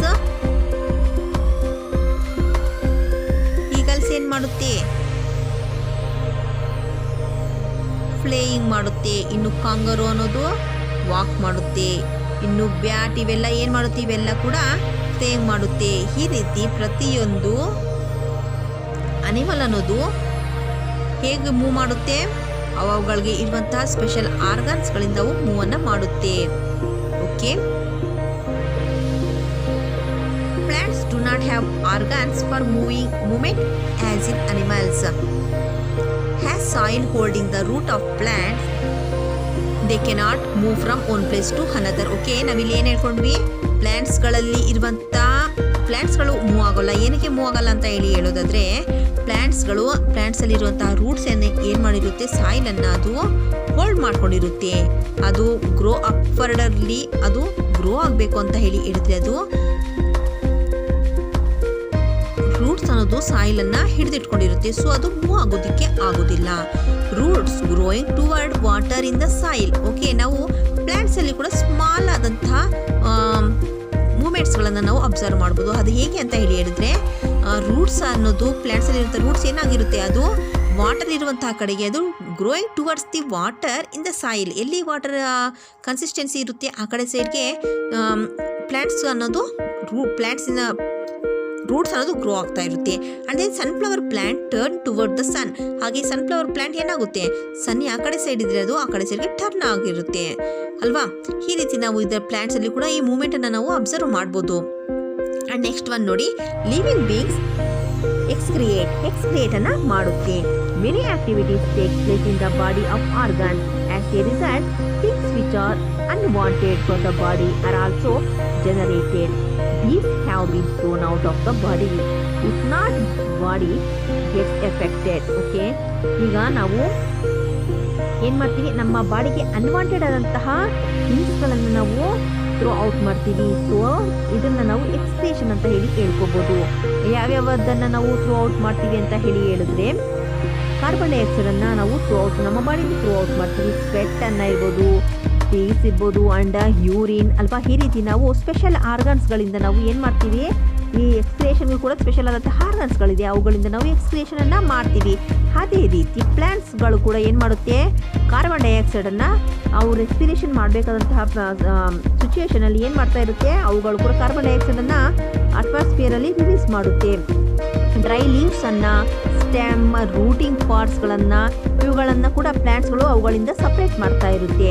they release excess water to the atmosphere through leaves. ಹಾಗೆ ಅವು ಅದರಲ್ಲಿ ಎಕ್ಸಸ್ ಆದಂತಹ ವಾಟರನ್ನು ಲೀವ್ಸ್ಗಳ ಮುಖಾಂತರ ಅದು ಅಟ್ಮಾಸ್ಫಿಯರಲ್ಲಿ ಏನು ಮಾಡುತ್ತೆ, ರಿಲೀಸನ್ನು ಮಾಡುತ್ತೆ. ಸೊ ಈ ರೀತಿ ಪ್ಲಾಂಟ್ಸ್ಗಳು ಕೂಡ ಏನು ಮಾಡ್ತಿದೆ, ಎಕ್ಸ್ಕ್ರಿಯೇಷನ್ ಮಾಡ್ತಿರೋದನ್ನು ನಾವು ನೋಡ್ತಾ ಇದ್ದೀವಿ. Okay, and then 7th point, living being reproduce. Okay, living ಬೀಯಿಂಗ್ಸ್ಗಳು ಹೇಗೆ ರೀಪ್ರೊಡ್ಯೂಸ್ ಮಾಡುತ್ತೆ. ಓಕೆ, ನೋಡಿ ಇಲ್ಲಿ observe the organism and their young ones in the above picture. Young ones of each organism resemble the respective organism which gave birth to them. The process of an organism giving birth to young ones which resemble it is the reproduction. Okay, ನೋಡಿ ಇಲ್ಲಿ human beings ಏನು ಮಾಡ್ತಾನೆ, ತನ್ನದೇ ಆದಂತಹ ಒಂದು ರೀಬರ್ತನ್ನು ಕೊಡ್ತಾನೆ ಅಲ್ವಾ. ಹಾಗೆ ಅನಿಮಲ್ಸ್ ಇರ್ಬೋದು, ಇಲ್ಲಿ ನೋಡಿ ಇಲ್ಲಿ ಕೌವಿಂದ ಒಂದು ಸಣ್ಣ ಕಾಫ್ ಬಂದಿದೆ, ಚಿಕನ್ ಹೆಣ್ಣಿಂದ, ಹಾಗೆ ಡಾಗಿಂದ ಪಪೀಸ್ ಅಲ್ವಾ. ಈ ರೀತಿ ನಾವು ಏನು ನೋಡ್ತಾ ಇದ್ದೀವಿ, ರೀಪ್ರೊಡಕ್ಷನನ್ನು ನೋಡ್ತಾ ಇದ್ದೀವಿ. ಅದರದೇ ಆದಂತಹ ಒಂದು ಯಂಗ್ ಒನ್ನನ್ನು, ಅದು ಬರ್ತನ್ನು ಅದು ಕೊಡೋದನ್ನು ನಾವೇನಂತ ಹೇಳ್ತೀವಿ, the process of an organism giving birth to young ones is called reproduction ಅಂತ ಹೇಳಿ ನಾವಿಲ್ಲಿ ಹೇಳ್ಕೋಬೋದು. ಓಕೆನಾ. ನೆಕ್ಸ್ಟ್ ನೋಡಿ, the life cycle of a plant. Okay, seed is a important part of the reproduction in plants. ಈ plants ಅಲ್ಲಿ ಹೇಗೆ reproduction ಆಗುತ್ತೆ ಅಂತ ಹೇಳಿ ನಾವು ಹೇಳ್ಕೊಳ್ಳೋದಾದ್ರೆ, ಸೀಡ್ಸ್ ಇಂದ ಅಲ್ವಾ. Seeds develop from seed is one of the wonder of nature. Seeds ಏನಿಂದ ಡೆವಲಪ್ ಆಗುತ್ತೆ, ಸೀಡ್ಸ್ ಅನ್ನೋದು ಒಂದು ಸೀಡ್ಸಿಂದನೇ ಅದು ಡೆವಲಪ್ ಆಗಿರುತ್ತೆ. ಅದು ಅದರ ಲೈಫ್ ಸೈಕಲ್ ಆಗಿರುತ್ತೆ. ಫಸ್ಟ್ ಅದು ಒಂದು ಸೀಡಿಂದ ಏನಾಗುತ್ತೆ, ಒಂದು ಸ್ಟೆಮ್ ಬಡ್ ಆಗಿ ಬೆಳೆಯುತ್ತೆ, ಒಂದು ಸ್ಮಾಲ್ ಬೇಬಿ ಪ್ಲ್ಯಾಂಟ್ ಆಗಿ ಅದು ಗ್ರೋ ಆಗುತ್ತೆ. ಆ್ಯಂಡ್ ದೆನ್ ಫ್ಲವರಿಂಗ್ ಮಾಡುತ್ತೆ, ಆ್ಯಂಡ್ ಅನ್ರಿಪ್ಡ್ ಫ್ರೂಟನ್ನು ಬೆಳೆಯುತ್ತೆ. ಅದು ದೆನ್ ಅದು ಫ್ರೂಟ್ ಆಗಿ ಕನ್ವರ್ಟ್ ಆಗುತ್ತೆ. ಆ್ಯಂಡ್ ದೆನ್ ಅದು ಫ್ರೂಟ್ ಆದಮೇಲೆ ಒನ್ಸ್ ಅಗೇನ್ ಅದು ಸೀಡ್ ಆಗಿ ಮತ್ತೆ ಹೊರಗಡೆ ಬರುತ್ತೆ. ಸೊ ನಾವಿಲ್ಲಿ ಏನಂತ ಹೇಳ್ಕೋಬೋದು, ಸೀಡಿಂದನೇ seeds developing from a seeds ಅಲ್ವಾ. ಇದು ಒಂದು ವಂಡರ್ಫುಲ್ ಆದಂಥ ನೇಚರಿನ ಇದು ಒಂದು ರೀತಿಯಾದಂತಹ ವಂಡರ್ಫುಲ್ ಆದಂತಹ ಒಂದು ಥಿಂಗ್ಸನ್ನು ನಾವು ನೋಡ್ಕೋಬೋದು. Some plants apart from seeds produce new plants through stem buds. You will learn more about them in the higher classes. ಅಷ್ಟೇ ಅಲ್ಲ, ನಾವು ನಾಟ್ ಓನ್ಲಿ ಸೀಡ್ಸ್, ನಾವು ಸ್ಟೆಮ್ಮಿನ ಪಾರ್ಟ್ಸ್ಗಳಿಂದ ಕೂಡ, ಸ್ಟೆಮ್ಮಿನ ಬಡ್ಸ್ಗಳಿಂದ ಕೂಡ ನಾವು ಬೇರೆ ಆದಂಥ ಒಂದು ಪ್ಲ್ಯಾಂಟ್ಸ್ಗಳನ್ನು ಗ್ರೋ ಮಾಡೋದನ್ನು ನಾವು ನೆಕ್ಸ್ಟ್ ಕ್ಲಾಸಸ್ಗಳಲ್ಲಿ, ಹೈಯರ್ ಕ್ಲಾಸಸ್ಗಳಲ್ಲಿ ಸ್ಟಡಿ ಮಾಡ್ಬೋದು. Okay, a life cycle of a plant producing seeds from a seed is given here. Observe. Okay, ಇಲ್ಲಿ ನೋಡಿ, ಇಲ್ಲಿ ನಾವು ಹೇಳ್ಕೊಂಡ್ವಲ್ಲ, ಒಂದು ಸೀಡಿಂದ ಏನಾಗುತ್ತೆ, ಸ್ಟೆಮ್ ಬೆಡ್ ಆಗುತ್ತೆ, ಆ್ಯಂಡ್ ಸ್ಟೆಮ್ ಬೆಡ್ಡಿಂದ ಪ್ಲ್ಯಾಂಟ್ ಆಗುತ್ತೆ. ಆ ಪ್ಲ್ಯಾಂಟಿಂದ ಫ್ಲವರ್ಸಿಂದ ಹ್ಯಾಂಡ್-ರಿಪ್ಡ್ ಫ್ರೂಟ್, ಆ್ಯಂಡ್ ದೆನ್ ಅದು ಫ್ರೂಟ್ ಆಗಿ ಕನ್ವರ್ಟ್ ಆಗುತ್ತೆ, ಆ್ಯಂಡ್ ದೆನ್ ಅದರಿಂದ ಒನ್ಸ್ ಅಗೇನ್ ಸೀಡ್ಸ್ ಬರುತ್ತೆ. ಈ ರೀತಿ ಇದು ಲೈಫ್ ಸೈಕಲ್ ಆಗಿದೆ, ಪ್ಲ್ಯಾಂಟ್ಸಿನ ಲೈಫ್ ಸೈಕಲ್ ಆಗಿದೆ. ಓಕೆ, ಆ್ಯಂಡ್ ದೆನ್ ನೆಕ್ಸ್ಟ್ ನೋಡಿ, ಇಲ್ಲಿ living beings respond to stimulus. When thrown prick our feet, we feel pain. We have observed our body shivering in cold. Snake hisses in self-defense, and buffalo getting into water to cool off during excessive heat. ಹೀಗೆ ನಾವೇನು ಮಾಡ್ತೀವಿ, ನಾವು ರೆಸ್ಪಾನ್ಸನ್ನು ಮಾಡ್ತೀವಿ ಸಿಚುಯೇಷನ್ಗೆ. ನಾವು ಯಾವುದೇ ಸಿಚುಯೇಷನಲ್ಲಿ ನಾವು ಇದು ಮಾಡ್ತೀವಿ, ರೆಸ್ಪಾನ್ಸನ್ನು ಮಾಡ್ತೀವಿ ಅಲ್ವಾ. ಈ ರೀತಿಯಾದಂತಹ ಒಂದು ರೆಸ್ಪಾನ್ಸ್ ಅನ್ನೋದು ರೆಸ್ಪಾನ್ಸ್ ಟು ಸ್ಟಿಮ್ಯುಲಸ್ ಅನ್ನೋದನ್ನು ನಾವು ಲಿವಿಂಗ್ ಬೀಯಿಂಗ್ಸಲ್ಲಿ ನಾವು ನೋಡ್ಬೋದು ಅಲ್ವಾ. ನಮಗೆ ಏನಾದರೂ ಸ್ವಲ್ಪ ಗಾಯ ಆದರೆ ಇಲ್ಲ ಏನಾದರೂ ಬಿಸಿ ತಾಕಿದ್ರೆ ಏನು ಮಾಡ್ತೀವಿ, ನಾವು ಅದಕ್ಕೆ ರೆಸ್ಪಾನ್ಸ್ ಆಗ್ತೀವಿ. ಹಾಗೆ ಅನಿಮಲ್ಸ್ ಅನ್ನೋದು ಕೂಡ ಹಾಗೆ ರೆಸ್ಪಾನ್ಸ್ ಆಗುತ್ತೆ. ಇನ್ನು ಪ್ಲ್ಯಾಂಟ್ಸ್ ಅನ್ನೋದು ಕೂಡ ರೆಸ್ಪಾನ್ಸ್ ಆಗುತ್ತಾ ಅಂತ ಹೇಳೋದಾದರೆ, ಟಚ್ ಮೀ ನಾಟ್ ಪ್ಲ್ಯಾಂಟ್ ಅನ್ನೋದು ನಾವು ಅದನ್ನು ಟಚ್ ಮಾಡಿದ ತಕ್ಷಣ ಏನಾಗುತ್ತೆ, ಅದು ಅದರ ಲೀವ್ಸ್ಗಳನ್ನು ಫೋಲ್ಡ್ ಮಾಡ್ಕೊಳ್ಳುತ್ತೆ ನಾವು ಟಚ್ ಮಾಡಿದ ತಕ್ಷಣ. ಈ ರೀತಿ ಪ್ಲ್ಯಾಂಟ್ಸ್ ಅನ್ನೋದು ಕೂಡ ರೆಸ್ಪಾನ್ಸನ್ನು ನೋಡ್ಬೋದು. ಓಕೆ, ಇದನ್ನು ನಾವು ರೆಸ್ಪಾನ್ಸ್ ಟು ಸ್ಟಿಮ್ಯುಲಿ ಅಂತ ಹೇಳ್ತೀವಿ. Okay, living beings have life span. Okay, organisms take birth before adult, reproduce, became old and die at last. Okay, ಇದಾಗುತ್ತೆ first birth and then adult ಆಗಿ ಆ್ಯಂಡ್ ರೀಪ್ರೊಡ್ಯೂಸ್ ಆಗಿ and then at last ಅದು old ಆಗಿ ಏನಾಗುತ್ತೆ, ಡೆತ್ತನ್ನು ಆಗುತ್ತೆ. So ನಾವು ಇದನ್ನು ಏನಂತ ಹೇಳ್ತೀವಿ, the period between birth and death of an organism is called life span. ಒಂದು ಯಾವುದಾದ್ರೂ ಲಿವಿಂಗ್ ಬೀನ ಬರ್ತಿಂದ ಹಿಡಿದು ಅದು ಡೆತ್ ಆಗುವಂಥ ಇರುವಂತಹ ಟೈಮಿಂಗ್ಸನ್ನು ನಾವು ಲೈಫ್ ಸ್ಪ್ಯಾನ್ ಅಂತ ಹೇಳ್ಕೊಳ್ತೀವಿ. ಈಗ ನೋಡಿ, ಅನಿಮಲ್ಸಲ್ಲಿ ಟಾರ್ಟೈಲ್ ಅನ್ನೋದು 150 ಇಯರ್ಸ್ವರೆಗೂ ಅದರ ಲೈಫ್ ಸ್ಪ್ಯಾನ್ ಅನ್ನೋದು ಇದೆ. ಹಾಗೆ ಎಲಿಫೆಂಟ್ ಅನ್ನೋದು 70 ಇಯರ್ಸ್, ಕೌ ಅನ್ನೋದಕ್ಕೆ 20 years, eagle 20 years, human being 70 to 80 years ಅದರ ಲೈಫ್ ಸ್ಪ್ಯಾನನ್ನು ನಾವು ನೋಡ್ಕೋಬೋದು. Okay, and based on the life span plants are classified into annuals, biennials and perennials. Okay, ನಾವು ಈ ಲೈಫ್ ಸೈಕಲ್ಗಳನ್ನು ಬೇಸ್ ಮಾಡಿಕೊಂಡು ಹೇಳೋದಾದರೆ ಈ ಪ್ಲ್ಯಾಂಟ್ಸ್ಗಳನ್ನು 3 ಟೈಪ್ಸಲ್ಲಿ ನಾವು ಅದನ್ನು ಕ್ಲಾಸಿಫೈ ಮಾಡ್ಬೋದು. ಒಂದು ಆ್ಯನ್ಯುಯಲ್ಸ್, ಬೆನಿಯಲ್ಸ್ ಆ್ಯಂಡ್ ಪೆರೆನಿಯಲ್ಸ್ ಅಂತ ಹೇಳಿ. ಓಕೆ, ಇನ್ನು ಆ್ಯನ್ಯುಯಲ್ಸ್ ಅಂತ ಹೇಳಿದ್ರೆ plants which bear flowers, produce fruit and die in a year or a season. ಒಂದು ಸೀಸನಲ್ಲಿ ಇಲ್ಲ ಒಂದು ಇಯರ್ ಒಳಗಡೆ ಅದು ಏನು ಮಾಡುತ್ತೆ, ಫ್ಲವರಿಂಗ್ ಮಾಡಿ ಫ್ರೂಟ್ಸನ್ನು ಪ್ರೊಡ್ಯೂಸ್ ಮಾಡಿ ಅದು ಡೈ ಆಗುತ್ತೆ. ಅದನ್ನು ನಾವು ಆ್ಯನ್ಯುಯಲ್ ಪ್ಲ್ಯಾಂಟ್ಸ್ ಅಂತ ಹೇಳ್ತೀವಿ. ಎಕ್ಸಾಂಪಲ್ಸ್ ಯಾವ್ಯಾವುದು ಅಂತ ಹೇಳ್ಕೊಳ್ಳೋದಾದರೆ ಜೋವಾರ್ ಇರ್ಬೋದು, ವೀಟ್ ಇರ್ಬೋದು, ಪ್ಯಾಡಿ, ಪಂಪ್ಕಿನ್, ವೆಜಿಟೇಬಲ್ಸ್ ಅಲ್ವಾ, ಆ್ಯಂಡ್ ಕಾಟನ್, ಇವೆಲ್ಲ ಆ್ಯನ್ಯುಯಲ್ ಪ್ಲ್ಯಾಂಟ್ಸ್ಗಳು. ಇನ್ನು ಬೆನಿಯಲ್ಸ್ ಅಂತ ಹೇಳಿದ್ರೆ plants which live up to 2 years or 2 seasons. 2 seasonsಲ್ಲಿ ಅದು ಇದ್ದು 2 ಇಯರ್ಸಲ್ಲಿ ಅದು ಪ್ಲ್ಯಾಂಟ್ಸ್ಗಳನ್ನು ಪ್ರೊಡ್ಯೂಸ್ ಮಾಡಿ ಫ್ರೂಟ್ಸ್ ಮಾಡಿ ಒನ್ಸ್ ಅಗೇನ್ ಅದು ಸೀಡ್ಸನ್ನು ಪ್ರೊಡ್ಯೂಸ್ ಮಾಡಿ ಡೈ ಆಗುತ್ತೆ. ಇದನ್ನು ನಾವು ಬೆನಿಯಲ್ಸ್ ಅಂತ ಹೇಳ್ಕೋಬೋದು. ಓಕೆನಾ, ಎಕ್ಸಾಂಪಲ್ಸ್ ಯಾವ್ಯಾವುದು, carrot, ginger, cabbage, sugar cane and beetroot. Okay, and then perennials ಅಂತ ಹೇಳಿದ್ರೆ ಪ್ಲ್ಯಾಂಟ್ಸ್ ವಿಚ್ ಲೀವ್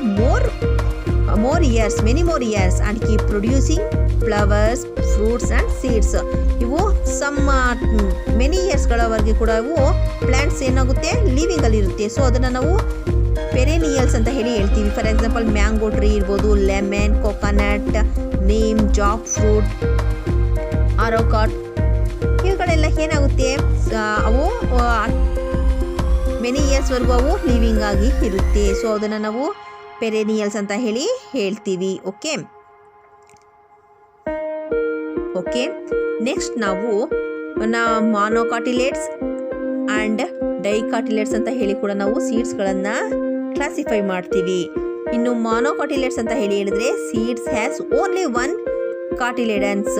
ಈ ಸೀಡ್ಸ್ ಏನಾಗಿರುತ್ತೆ, ಒಂದೇ ಒಂದು ಸೀಡ್ ಲೀಫನ್ನು ಇರುತ್ತೆ. ಸೊ ಅದನ್ನು ನಾವು ಮಾನೋಕಾಟಿಲೇಡರ್ಸ್ ಅಂತ ಹೇಳ್ತೀವಿ. ಎಕ್ಸಾಂಪಲ್ಸ್ಗಳು ಜೋಯಾರ್ ಇರ್ಬೋದು, ರಾಗಿ, ವೀಟ್, ಪ್ಯಾಡಿ, ಮಿಲೆಟ್ಸ್, ಇವುಗಳೆಲ್ಲ ಮೋನೋಕಾಟಿಲೇಡಸ್ಗೆ ಎಕ್ಸಾಂಪಲ್ ಆಗಿದೆ. ಇನ್ನು ಡೈಕಾಟಿಲೇಡಸ್ಗೆ ಎಕ್ಸಾಂಪಲ್ಸ್ ಯಾವ್ಯಾವು ಅಂತ ಹೇಳಿದ್ರೆ ಹಾರ್ಸ್ ಗ್ರಾಮ್ ಇರ್ಬೋದು, brown nut, red gram, Bengal gram, black gram, ಇವೆಲ್ಲ ಡೈಕಾಟಿಲೇಡಸ್ಗೆ ಪ್ಲ್ಯಾಂಟ್ಸ್ಗೆ ಎಕ್ಸಾಂಪಲ್ ಆಗಿದೆ. ಇದರಲ್ಲಿ 2 ಕಾರ್ಟಿಲೇಟ್ಸು ಅಂದರೆ ಸೀಡ್ ಲೀಫ್ ಅನ್ನೋದು ಇರುತ್ತೆ. Okay, and then you have learned about the characteristics of living beings. Plants and animals are 2 important components of the environment ಅಲ್ವಾ. ನಮ್ಮ ಈ ಎನ್ವಿರಾನ್ಮೆಂಟಲ್ಲಿ ಪ್ಲ್ಯಾಂಟ್ಸ್ ಹಾಗೆ ಅನಿಮಲ್ಸ್ ಒಂದು ಮೇನ್ ಆದಂತಹ ಇಂಪಾರ್ಟೆಂಟ್ ಆದಂತಹ ಕಾಂಪೊನೆಂಟ್ಸ್ ಆಗಿದೆ. But nowadays their number is decrease as a result of man's greediness. Okay, ಇಲ್ಲಿ ಏನಾಗ್ತಾ ಇದೆ, ಮ್ಯಾನ್ನ ಗ್ರೀಡಿನೆಸ್ಸಿಂದ ಈ ನಮ್ಮ ಎನ್ವಿರಾನ್ಮೆಂಟ್ನ ಮೋಸ್ಟ್ ಇಂಪಾರ್ಟೆಂಟ್ ಪಾರ್ಟ್ಸ್ಗಳಾದಂತಹ ಪ್ಲ್ಯಾಂಟ್ಸ್ಗಳಿರ್ಬೋದು, ಅನಿಮಲ್ಸ್ಗಳಿರ್ಬೋದು, ಇವೆಲ್ಲ ಏನಾಗ್ತಾ ಇದೆ, ಅವುಗಳ ನಂಬರ್ ಅನ್ನೋದು ಡಿಕ್ರೀಸ್ ಆಗ್ತಾ ಇದೆ. ಏನಕ್ಕೆ ಅಂತ ಹೇಳಿದರೆ ಈ ಮ್ಯಾನಿನ ಗ್ರೀಡಿನೆಸ್ಸಿಂದ protection of plants and animals is very necessary in nowadays ಅಲ್ವಾ. ಈಗ ನಮ್ಮ ಈ ನೌವೇಡೇಸಲ್ಲಿ ಇವುಗಳೆಲ್ಲ ಡಿಕ್ರೀಸ್ ಆಗ್ತಿರೋದ್ರಿಂದ ನಾವೇನು ಮಾಡಬೇಕು, ಅವುಗಳನ್ನು ಪ್ರೊಟೆಕ್ಟ್ ಮಾಡಬೇಕು. ಓಕೆ, ಈ ರೀತಿ ನಾವು ಪ್ರೊಟೆಕ್ಟ್ ಮಾಡಿಲ್ಲ ಅಂತ ಹೇಳಿದರೆ ನಮ್ಮ ಈ ಲೈಫ್ ಸೈಕಲ್ ಅನ್ನೋದು, ಈ ನೇಚರಿನ ಲೈಫ್ ಸೈಕಲ್ ಅನ್ನೋದು ಏನಾಗುತ್ತೆ, ಡಿಸ್ಟ್ರಾಯ್ ಆಗುತ್ತೆ. ನಮ್ಮ ಫಾರ್ ರೈನ್ಗಿರ್ಬೋದು, ನಮ್ಮ ಫುಡ್ಗಿರ್ಬೋದು, ಫಾರ್ ಫ್ಯೂಚರ್ ಜನ್ರೇಷನ್ಗೂ ಇರ್ಬೋದು, ನಾವು ಇವುಗಳನ್ನೆಲ್ಲ ಪ್ರೊಟೆಕ್ಟ್ ಮಾಡಬೇಕಾಗುತ್ತೆ. ಓಕೆ, ಇದು ನಮ್ಮ ಎಲ್ಲರ ಒಂದು ರೆಸ್ಪಾನ್ಸಿಬಿಲಿಟಿ ಆಗಿದೆ. Okay, next many more points about the importance of animals and protection of given below. Animals play an important role in maintaining the environmental balance ಅಲ್ವಾ. ನಮ್ಮ ಈ ಅನಿಮಲ್ಸ್ಗಳಿಂದ ನಾವು ಎನ್ವಿರಾನ್ಮೆಂಟಲ್ ಬ್ಯಾಲೆನ್ಸನ್ನು ನಾವು ಮೇಂಟೈನ್ ಮಾಡಬೇಕು. ಈಗ ಫಾರ್ ಎಕ್ಸಾಂಪಲ್, ಈಗ ರ್ಯಾಟ್ಸ್ಗಳ ಜಾಸ್ತಿ ಆಗಿದೆ ಅಂತ ಹೇಳಿದರೆ ಏನಾಗುತ್ತೆ, ರ್ಯಾಟ್ಸ್ಗಳನ್ನು ಪ್ರತಿಯೊಂದು ಲೈಫ್ ಸೈಕಲಲ್ಲಿ, ಇಲ್ಲಿ ಎನ್ವಿರಾನ್ಮೆಂಟಲ್ ಸೈಕಲಲ್ಲಿ ಏನಾಗುತ್ತೆ ಅಂತ ಹೇಳಿದರೆ ಪ್ರತಿಯೊಂದು ಅನಿಮಲ್ಸ್ ಅನ್ನೋದು ಮೇನ್ ಇಂಪಾರ್ಟೆಂಟ್ ಆಗಿರುತ್ತೆ. ಫಾರ್ ಎಕ್ಸಾಂಪಲ್, ಈಗ ಫ್ರಾಕ್ಸನ್ನು ಸ್ನೇಕ್ಸ್ ಈಟ್ ಮಾಡೋದಿರ್ಬೋದು, ಇಲ್ಲ ರ್ಯಾಟ್ಗಳು, ಕ್ಯಾಟ್ಗಳು, ಪ್ರತಿಯೊಂದು ಇಂಪಾರ್ಟೆಂಟ್ ಆಗಿರುತ್ತೆ. ಈಗ ಫಾರ್ ಎಕ್ಸಾಂಪಲ್ ನಾವೀಗ ಕ್ಯಾಟ್ಗಳಿಲ್ಲ ಅಂತ ಹೇಳಿದರೆ ಏನಾಗುತ್ತೆ, ರ್ಯಾಟ್ ಅನ್ನೋದು ಜಾಸ್ತಿಯಾಗಿ ಅದು ನಮ್ಮ ಹ್ಯೂಮನ್ ಬೀಯಿಂಗ್ಸ ಲೈಫಲ್ಲಿ ತುಂಬ ದೊಡ್ಡ ಡೇಂಜರನ್ನು ತಂದಿಡುತ್ತೆ. ಇದರಿಂದ ಪ್ಲೇಗ್ ಅನ್ನೋದು ಬರುತ್ತೆ. ಹಾಗೆ ಇರುವಂಥ ಪ್ರತಿಯೊಂದು ಕ್ರಾಪ್ಗಳನ್ನು ಈ ರ್ಯಾಟ್ಸ್ಗಳು ತಿಂದು ಎಲ್ಲ ಏನು ಮಾಡುತ್ತೆ, ಡೆಸ್ಟ್ರಾಯ್ ಮಾಡುತ್ತೆ. ಸೊ ಕ್ಯಾಟ್ ಅನ್ನೋದು ಇರೋದ್ರಿಂದ ರ್ಯಾಟ್ಸ್ಗಳನ್ನು ಅದು ತಿನ್ನುತ್ತೆ, ಅದರ ಲೈಫ್ ಸೈಕಲನ್ನು ಅದು ಕಂಪ್ಲೀಟ್ ಮಾಡುತ್ತೆ. ಈ ರೀತಿ ಪ್ರತಿಯೊಂದು, ಕೇವಲ ರ್ಯಾಟ್ ಆ್ಯಂಡ್ ಕ್ಯಾಟೇ ಅಲ್ಲ, ಪ್ರತಿಯೊಂದರಲ್ಲೂ ಕೂಡ ಇದು ಹೀಗೆ ಮೂವ್ ಆಗ್ತಾ ಇರುತ್ತೆ. If animals are destroyed, if we affect other organisms as there will be scarcity of food. Okay, ಈ ರೀತಿ ಅದಕ್ಕೆ ಒಂದೇ ಒಂದು ಪ್ರಾಣಿ ಅನ್ನೋದು ಏನಾಗ್ತಾ ಇರುತ್ತೆ, ಒಂದು ಪ್ರಾಣಿ ಮೇಲೆ ಮತ್ತೊಂದು ಪ್ರಾಣಿ ಅನ್ನೋದು ಡಿಪೆಂಡ್ ಆಗಿರುತ್ತೆ. ಈಗ ಮತ್ತೊಂದ್ರ ಮೇಲೆ ಅದು ಡಿಪೆಂಡ್ ಆಗಿರೋದ್ರಿಂದ ಅದು ಇಲ್ಲ ಫುಲ್ ನಾಶ ಆಗೋಯಿತು ಅಂತ ಹೇಳಿ, ಡಿಸ್ಟ್ರಾಯ್ ಆಗೋಯಿತು ಅಂತ ಹೇಳಿದರೆ ಅದರ ಫುಡ್ಗೆ ಅನ್ನೋದು ಸ್ಕ್ಯಾಸಿಟಿ ಅನ್ನೋದು ಏರ್ಪಡುತ್ತೆ. ಸೊ ನಾವು ಈ ಎನ್ವಿರಾನ್ಮೆಂಟಲ್ ಬ್ಯಾಲೆನ್ಸ್ ಆಗಬೇಕು ಅಂತ ಹೇಳಿದರೆ ನಾವು ಅನಿಮಲ್ಗಳನ್ನು ಏನು ಮಾಡಬೇಕು, ಅವುಗಳನ್ನು ಪ್ರೊಟೆಕ್ಟ್ ಮಾಡಬೇಕು. In the recent years, the government has taken measures to protect animals through national forest, wildlife sanctuaries, bird sanctuaries and reserved forest. Hunting is banned. Okay, ಈ ರೀತಿ ನಾವು ನಮ್ಮ ಎನ್ವಿರಾನ್ಮೆಂಟಲ್ ಬ್ಯಾಲೆನ್ಸ್ಗೋಸ್ಕರ ಹಾಗೆ ಸ್ಕ್ಯಾಸಿಟಿ ಆಫ್ ಫುಡ್ಡನ್ನು ಅವಾಯ್ಡ್ ಮಾಡೋದಕ್ಕೋಸ್ಕರ ನಾವೇನು ಮಾಡಬೇಕು, ನಾವು ಅನಿಮಲ್ಸ್ಗಳನ್ನು ನಾವು ಏನು ಮಾಡಬೇಕು, ಪ್ರೊಟೆಕ್ಟ್ ಮಾಡಬೇಕು. ಸೊ ಅದರಿಂದ ಗೌರ್ಮೆಂಟ್ ಏನು ಮಾಡ್ತಾ ಇದೆ, ಸಮ್ಮ ಇಂಪಾರ್ಟೆಂಟ್ ಮೆಷರ್ಸ್ಮೆಂಟ್ಸ್ಗಳನ್ನು ತೆಗೆದುಕೊಳ್ತಾ ಇದೆ. ಪ್ರೊಟೆಕ್ಟಿಂಗ್ ಅನಿಮಲ್ಸ್ಗಳನ್ನು ಮಾಡೋದಕ್ಕೋಸ್ಕರ ನ್ಯಾಷನಲ್ ಫಾರೆಸ್ಟ್ಗಳನ್ನು ಇರ್ಬೋದು, ಇಲ್ಲ ವೈಲ್ಡ್ ಲೈಫ್ ಸೆಂಚುರೀಸ್ಗಳನ್ನು ಇರ್ಬೋದು, ಇಲ್ಲ ಬರ್ಡ್ ಸೆಂಚುರೀಸ್ಗಳನ್ನು, ಹಾಗೆ ರಿಸರ್ವ್ಡ್ ಫಾರೆಸ್ಟ್ಗಳನ್ನು ಡೆವಲಪ್ ಮಾಡ್ತಾ ಇದೆ ಅಲ್ವಾ. ಈ ರೀತಿ ಮಾಡೋದ್ರಿಂದ ನಾವು ಅವುಗಳನ್ನ ಪ್ರೊಟೆಕ್ಟ್ ಮಾಡ್ಬೋದು. ಹಾಗೆ ಹಂಟಿಂಗನ್ನು ಬ್ಯಾನ್ ಮಾಡಿದೆ. ಓಕೆ, ಸೊ ನಾವೇನು ಮಾಡಬೇಕು, ಅದರಿಂದ ನಾವು ನಮ್ಮ ನೇಚರನ್ನು ಹಾಗೆ ನಮ್ಮ ಅನಿಮಲ್ಸ್, ಪ್ಲ್ಯಾಂಟ್ಸ್ಗಳನ್ನು ನಾವು ಪ್ರೊಟೆಕ್ಟ್ ಮಾಡಬೇಕು. The living world around us is A wonder. Knowing about the plants and animals, we should protect them. Then only the existing environment we see now will be available to the future generation. Remember always that if we protect nature, it will protect us. Okay? ನಾವು ನಮ್ಮ ನೇಚರನ್ನು protect ಮಾಡಿದ್ರೆ ಅದು ನಮ್ಮನ್ನು protect ಮಾಡುತ್ತೆ ಅಲ್ವಾ. ಇಲ್ಲಾಂದರೆ ಏನಾಗುತ್ತೆ, environmental balance ಅನ್ನೋದು ತಪ್ಪೋದ್ರೆ ನಮ್ಮ ಲೈಫಿಗೆ, ನಮ್ಮ ಹ್ಯೂಮನ್ ಬೀಯಿಂಗ್ಸ್ ಲೈಫ್ಗೆ ಅದು ಏನಾಗುತ್ತೆ, ನಾವು ಡಿಸ್ಟ್ರಾಯ್ ಆಗೋದಕ್ಕೆ ಅದು ಚಾನ್ಸಸ್ ಅನ್ನೋದು ತುಂಬ ಇರುತ್ತೆ. ಸೊ ನಾವು ಅನಿಮಲ್ಸ್ಗಳನ್ನು, ನಮ್ಮ ಪ್ಲ್ಯಾಂಟ್ಸ್ಗಳನ್ನು ನಾವು ಪ್ರೊಟೆಕ್ಟ್ ಮಾಡೋದ್ರಿಂದ ನಮ್ಮ ಲೈಫನ್ನು ನಾವು ಪ್ರೊಟೆಕ್ಟ್ ಮಾಡ್ತೀವಿ. ನಮ್ಮ ಫ್ಯೂಚರ್ ಜನ್ರೇಷನ್ಗೆ ನಾವು ಅದನ್ನು ಅವೈಲೇಬಲ್ ಆಗಿ ಕೊಡೋದಕ್ಕೆ ನಾವು ಸಾಧ್ಯ ಆಗುತ್ತೆ. ಸೊ ನಾವೇನು ಮಾಡಬೇಕು, ನಮ್ಮ ಎನ್ವಿರಾನ್ಮೆಂಟನ್ನು ನಾವು ಪ್ರೊಟೆಕ್ಟ್ ಮಾಡಬೇಕು. ಓಕೆ ಚಿಲ್ಡ್ರನ್ಸ್, ನಾವು ನೆಕ್ಸ್ಟ್ ಕ್ಲಾಸಲ್ಲಿ ನಾವು ಸೆಕೆಂಡ್ ಲೆಸನ್ ಫ್ಯಾಮಿಲಿ ಲೆಸನನ್ನು ಡಿಸ್ಕಷನ್ ಮಾಡೋಣ. Okay, thank you for watching.